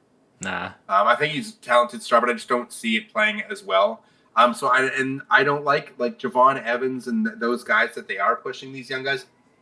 To me, they're not. They're not main events. Man. They're not main eventers. Obafemi, 100%. Just the look, the package, the everything. Mm-hmm. It's, to me, looks like a can't miss, but you can say that about a lot of guys over the years. But I definitely think he should get the push. Braun Breaker is another one that you could plug him into AEW because he's still young. He's still there, but it's just, I'm surprised he isn't already in that main event slot. Like, because his promos suck. Who? His promos aren't good. Braun Breaker? Yeah. Braun Breaker, I don't think his promos are good. And he needs a lot more practice. That's probably why they didn't put the belt on him. Yeah. Well, but I mean, he at least has Heyman, but when you have a whole faction, it's different. Yeah. I don't know. I really think that guys need to be working on their promos, and I think that's the biggest thing that I would say separates AEW from WWE right now, in my opinion, is that the young talent that they have that have so many years of main events ahead of them are all so good on the mic. They're all like MJF, incredible promo. Swerve, I think, has gotten so much better with his promos. Mm-hmm. I don't think he's on the level of MJF, but I think he's definitely main event promo level now. Hangman is getting much better on the mic. Like these guys, that I think is the distinction between main event and not is your promo skills. Because Ricochet could easily be your world champion anywhere in the business if we're just going in ring. And could have for the last several decades. His promos. But he sucked on the mic. Yeah, that's why. He's getting better now. Oh, that's good. Okay. He's getting better as a comedic heel, but I don't buy him as main event heel. I buy him as the secondary title, and he's got the national title. Again, AEW has too many belts. He's the national champion. Yeah. It's a beautiful belt, by the way. The national championship looks great. Looks like the old NWA one. It looks fantastic. I think it's a gorgeous looking belt. But Ricochet's in a good spot where he's got that belt. He's doing his own side programs. He's the annoying, cocky heel. He's got a faction behind him. I think all the things are there. He just needs to work on the promos because I don't buy him as like a main event promo kind of deal. Whereas Will Ospreay definitely needs to work on his promos, but he's there. He is like the main event guy and he's at the right age. Ricochet now is getting older, right? So it's he can't wrestle the same style he did 10 years ago, right? That's the difference. So in WWE, I guess maybe I just don't watch enough, but I just don't think they're young talent. And Obafemi is, I say, put him to the moon, but I've never heard the guy cut a promo. I have no idea how he is on the mic, but he's got one of those looks that he doesn't need it. He's the guy that you put a manager next to because he's just got the look, the everything. We need another Paul Heyman, but young, so he can manage all these young guys that can't do mics. Aren't good Adam on the Cole. mic. That's what Vince wanted with Adam Cole. Oh, really? Okay. I remember hearing about that. For the main roster, that's why he left. The reason he didn't go is he said he wanted him as a manager, and now because of it's obviously just unfortunate circumstances. But because of all the massive injuries he's had in AEW, he may never wrestle again. Oh, that sucks. You look back on it and you're like, maybe Vince was onto something because he would have been a great manager, I'm sure. Yeah. And now as he's getting older and all these injuries, he could have been that guy. Yeah. And I think there's a few guys like that. But I'm kind of tired of the Miz character. Him specifically as a character. But like the him archetype of wrestler, if that makes sense. It's not my thing, and it's never has been my thing. So like someone like that, I think would make a great manager though. The annoying only works as a heel character, because he's even said it himself. He doesn't think the Miz character really works as a babyface. And I agree, right? Yeah. I think it's more of a heel character. But I think someone like that is like great for an annoying manager. You played this. Well, I think it was MyRice 2K24 or 2K23, where he's the general manager for one of the brands, and he did a really good job in the game being like an annoying protagonist. Like, I could see him. That's what I mean, right? I could see him easily being a manager, like Paul Heyman or something. That's perfect for him. Like, that's what I think is like that archetype. I hate for the just typical wrestler archetype, but I love it as a heel as a manager. Yeah. All right, so I think there's a few guys out there that could do that. Not a lot, but I think there's a few. And I think Miz would be one of them. But I think you need to start having, like, they have all the training schools for wrestling and everything else. How many schools are out there for manager training? You know what I mean? Like, Paul Heyman needs to be starting to train the next generation of him. Yeah. You know what I mean? There should be. Yeah, there isn't any other managers, in the wrestling business that are there because most managers are like. It's just weird. Like, they're all old. It's like Don Callis. Yeah. Right? Like, how many Stokely. It's all Isn't like it, you don't have a lot of them. isn't MVP a manager now? He's Okay, MVP is a great one, Bobby right? But like, Lashley. so Yeah, you get some. He's yeah. So I think he's fantastic. yeah. I think he's MVP is probably. I would say I like him better than all the other managers in AEW. Probably. Nice. Don Callis is an okay heel manager, but I think I prefer MVP. Christian made a great mouthpiece and an annoyance, but also wrestler as well. He was kind of that in between. Do you feel like he played the heel stuff so well? Do you feel like that'd be a good spot for Jericho? Because I don't really want to see Jericho wrestle again. I just want to see him come back and either commentate or be a general manager or be. I thought Jericho was always great on commentary. I could see him do commentary. I think he was great at that. I think you're obviously going to get the big Royal Rumble pop. You're going to get the WrestleMania match. And then beyond that, I mean, you obviously plug him into programs wherever you want. I don't obviously need to see him in any title pictures. Yeah. Hey, I'm sure they'll throw a mid-card title on him or a tag title or something like that on him at some point. I just feel like he doesn't. But yeah, I would definitely love to see him on commentary because I thought he was great at it in AEW. Yeah. But as a manager, I don't know if I want to see the. You know what? He's reinvented himself so many times and he can be really great on the mic that I'm sure he would make it work. We remember him. I just don't see it. I just don't envision it. I don't remember him in Kevin Owens when they were doing their little stuff together. He was like his buddy, but it kind of felt like he was his manager. Jericho. Yeah, that worked so good. I wonder if he could get that dynamic with other wrestlers because he was really good at that. I'm sure he could. He's super talented and great on the mic. I'm sure he would work just fine. All right. Is there any one guy that you'd want to see then from that you think would be the perfect fit from AEW to WWE that we haven't mentioned? Going the other way. To me, my number one guy is Kevin Owens. Oh, okay. He's so WWE move over to AEW? To AEW. Yeah, my number one guy is Kevin Owens. I think would be the best. I'm going to have to think on that one because there's, I would say some NXT guys, but no, there's really, because after we've been talking, it's like, you're right, a lot of them just don't fit, or I don't think would excel, and they all fit going, and there's so many fit going the other way, right? Because who do you see as a young guy in WWE that's main eventer for years to come that fits the AEW model? And I don't think Braun Breaker fits the AEW. Does it have to be? Dominic Mysterio really fits it either. I just think who do you think you would fit and you would like to see over there? Well, nobody on the male roster, but on the women's roster, I don't know. Sure, go women's. Maybe Tiffany Stratton. There's probably a lot of women. Like Tiffany. Yeah, you're probably right. There's probably a lot of women.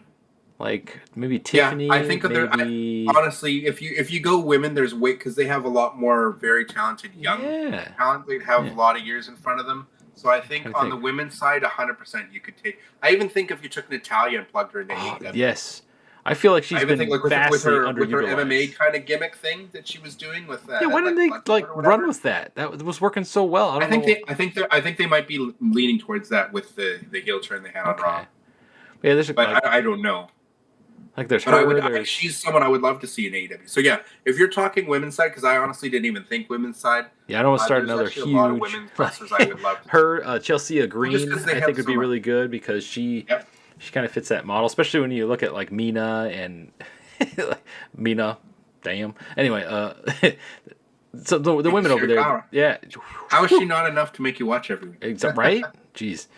I love for me. It was Harley Cameron. I thought was a diamond in the rough. Not for her in-ring work. It obviously still needs a lot of work. I love that she's working with Willow and doing everything in the tag division. But I just thought she's so funny. Mm-hmm. Like when she would do the bits, like she'd even have the Muppets. Like, I remember that. Hilarious. Making fun of Sasha. She's a great singer. Can do it like actual singing or ridiculous like heel type. Mm-hmm. And she also did that incredible rap when she was doing rap battles against like Max Caster. Nice. Just crazy, incredible raps out of nowhere. She's so multi-talented and such a personality that to me, I'm not saying put the belt on her because her in-ring work just isn't even close to there. But just as a personality I need to see her on TV every week. The kind of talent, like you want to see her in a segment, but I don't want that segment to just be a match. Right, I just think she's like She's I think she's just multi-talented. You want to see so her in just talented some sort of thing. everywhere else. Did they give her her own Exactly. like So show, like Piper's Pit or something? Do you think that would be good for I don't her? know. I don't know how that would work, like a Piper's Pit segment for. I don't know if that would be your thing. I just love like when they had the what was it QTV or something. They did the QT Marshall thing, but she Oh was like yeah, in the glasses and she kind of had that Miss Hancock kind of look, yeah. like Stacy Keibler in WCW kind of look. It just everything that they did with her in the backstage segments that were like kind of throwaway things, I thought were so funny and just was like it was great. I just learned more her more on my TV more, but in ring matches she's not at the level of any of the WWE women's roster, or even a lot of the. But she's getting better. She's definitely getting better. So it's like I don't necessarily want to see her like with a big reign as the champ, but I want to see her cut promos and do silly things backstage. You just want her on your television, basically. She's entertaining. Yeah, she's just exactly. so she can be so entertaining, right? Yeah. That's the thing, and you need characters like that. Like Santino Marella was a perfect example of a guy that you never needed to see in a match, but was just funny and entertaining backstage. Yeah, and R-Truth, I thought, is I was gonna say R-Truth. for. I was just about to say R-Truth. Yeah, Freaking hilarious. but because there are certain wrestlers you'd want to see them on TV every week, but the reason we want to see Truth on TV every week is definitely not to have him wrestle every week. It's to see him in backstage segments because he's good at that. Yeah, he's funny. And I think Harley Cameron's definitely that for the women's division. She's Nice. so talented. Mr. Iguana is probably the same way in with the AAA guys. Yep. Like I'm imagining he'd be a great backstage segment kind of guy. I don't know how, like he could be very talented in ring too. I don't know enough about him or haven't seen him wrestle. I think I think you get a lot of that.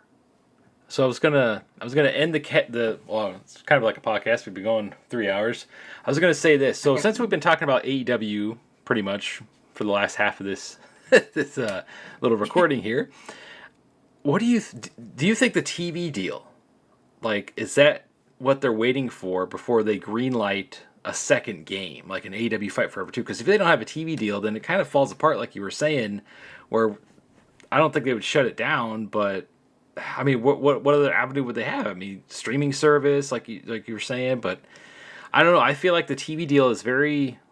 Maybe that's what Tony Khan is waiting for because this thing is looming over them. Maybe that's why. I mean, who knows? Maybe they are making AEW Fight Forever 2. Maybe they're done with making games. I don't think they are. I don't think they're making Fight Forever 2 right now. I think we would have had some sort of leak or hearing something about it. It could be very, very tight-lipped. I think they lost so much money on the first game. Ooh, really? Because of poor mismanagement. Yeah. Well, I heard over $10 million went into it. Yeah. I heard it was not only like 7 or like 8 figures, but it was like it might have been like 20 million. Oh, probably because you know what I mean? Like it was like 8 figures. Like it was over 10 million. It may have been 20 million that went in. And I honestly don't even know if they sold 10,000 copies. It's always on sale. Like if you go on PlayStation or the Switch, it's always on sale. I shouldn't say I don't know if they sold 10,000 copies. Maybe they have by now, but I mean, I don't think at full price they even sold 10,000 copies. Do you know what I mean? That's such a I think there was just such a little because the only reason, like, why would the game release in the state it's in with a creation suite like that that's so clearly not done? Yeah. Why would it release like that unless it was just like he's like, no more. You're over budget by like $10 million or whatever it is. You're not getting another penny from me. This game needs to be in a state that I can sell copies. Right? Yeah. That might have been he's like, no, we're done here. Let's get this out. And unfortunately, it left such a bad taste in so many people's mouths that even a sequel, I don't know necessarily that everyone would hop on board with. If the game was incredible and like a wonderful sequel that filled in all the gaps that the first one left with, like Creation Suite, Community Creations, a much better career mode than what we had, maybe even a universe or other stuff. A lot more of a single player experience on top of fixing all the problems with the first one. If you then have that word of mouth, if you have an incredible wrestling game, people will eventually hear it. That's basically what I'm saying. That I don't think it would sell off the shelves right away because people would feel burned off the first one. But I think that obviously there will be enough people playing it because everything is the way it is now with YouTube. I think any really good game is only a secret for so long. It just takes that one big streamer to put it out. And for wrestling games, because our scene is so small, I think if it was a good enough game, it would get out there and it would sell regardless. That's why I have hope for Ultra Pro Wrestling is that if they make it good enough, it doesn't matter how long it takes to come out. Exactly. Because all the people that can say, I'll never play it. It's a scam, and they've lost their audience. Don't get me started on that. It took them if they took it to 2029 to release it, it wouldn't matter because if the game was that good, people would get it in their hands. They would hear about it and they'd be like, okay, it sucks we had to wait this long, but once you actually have it in your hands, you don't care anymore. It is that game, and people would play it. That's just how I feel. When did they first show the wrestling code? Wasn't that 2020? They've been developing that for a minute too. It's been I don't remember. It's been over 5 years. And that's what I mean. It's like these games. It doesn't matter how long it takes to come out. What matters is the product people get in their hands. Yes. And if you get a Pro Wrestling X in your hands, you're going to feel cheated and you're going to feel like this is awful. You know what I mean? Yep. Like I even watched not too long ago, one of your videos on Pro Wrestling X because I was curious about they added a Hell in a Cell.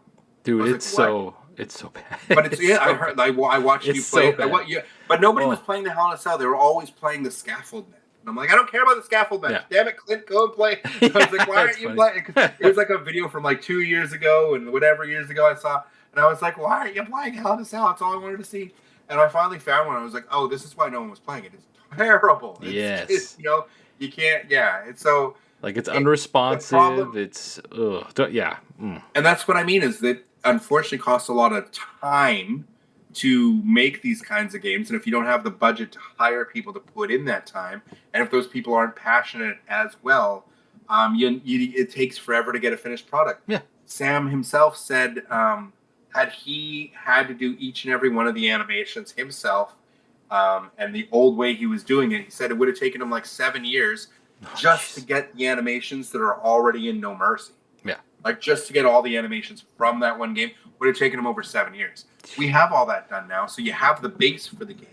Yes, you need to add a bunch of new moves, but you can always do that over time. Yeah. But you have enough moves, No Mercy has enough moves within that game. Yeah. If you add a few handfuls of newer finishers, like an F5, Styles Clash, you throw in a handful of new moves, but it has at least enough base moves to have a very functional wrestling game, because every single independent wrestling game I've ever seen, not named Fire Pro, because I don't consider that an independent. That's a Japanese wrestling game. But any independent wrestling game I've ever seen,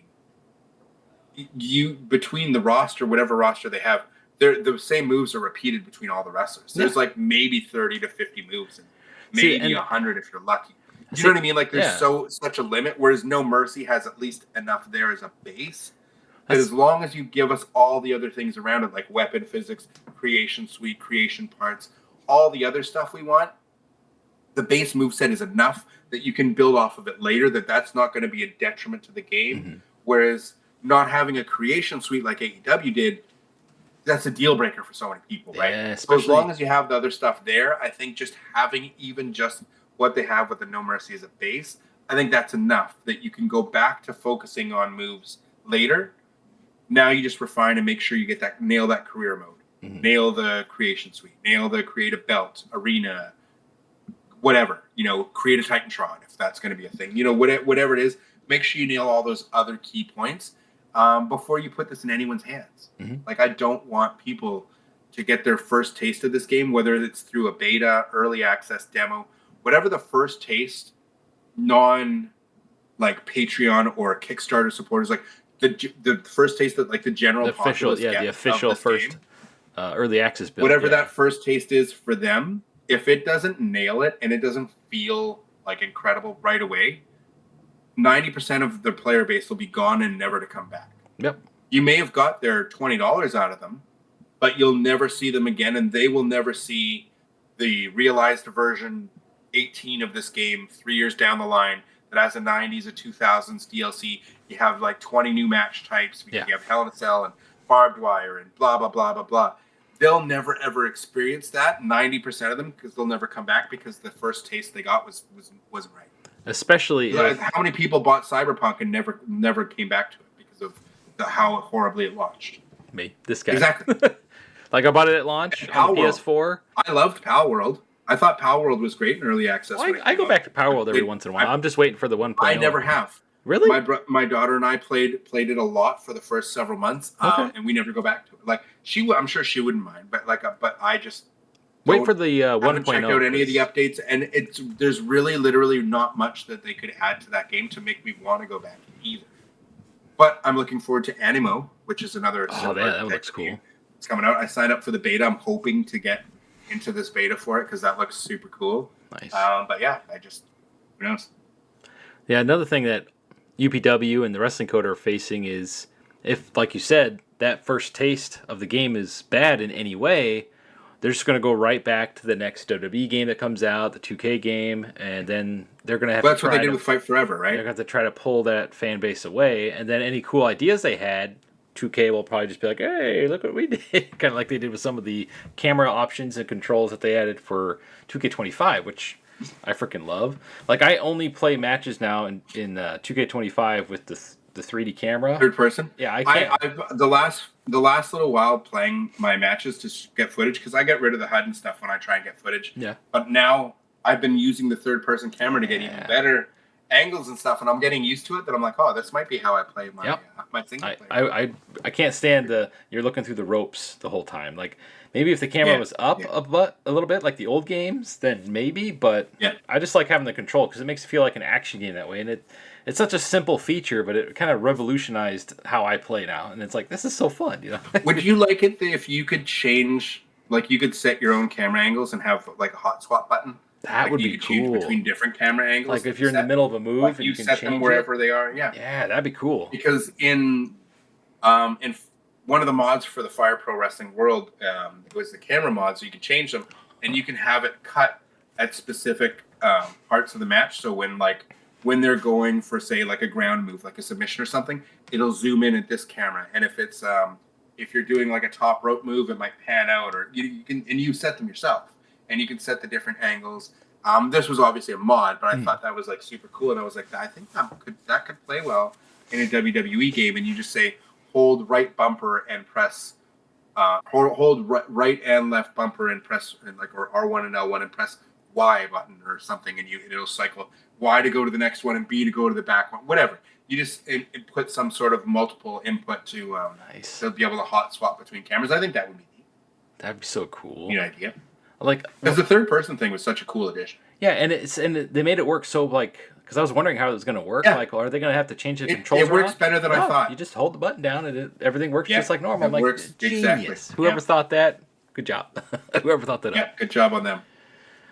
All right, so we've been going for about, holy crap, 3 hours and 20 minutes. This was a lot of fun. So make sure before we leave here, Mr. Dubs, tell everybody where they can find you. You can find me on YouTube at Mr. Dubs. You can find me on X at Mr. Dubs86. Make sure, if you haven't already, you go and smash that subscribe button. On my screen, anyway. Hit the like on this video if you guys enjoyed. Yeah. Nice. And Cool. Make sure you always leave your feedback in the comments down below, as we will be coming at you. And hopefully shortly, maybe soon, maybe already by the time you've seen this video, but yours truly and I will be playing a little bit of ECW Born to Be Wired together. That's right. Likely on live stream.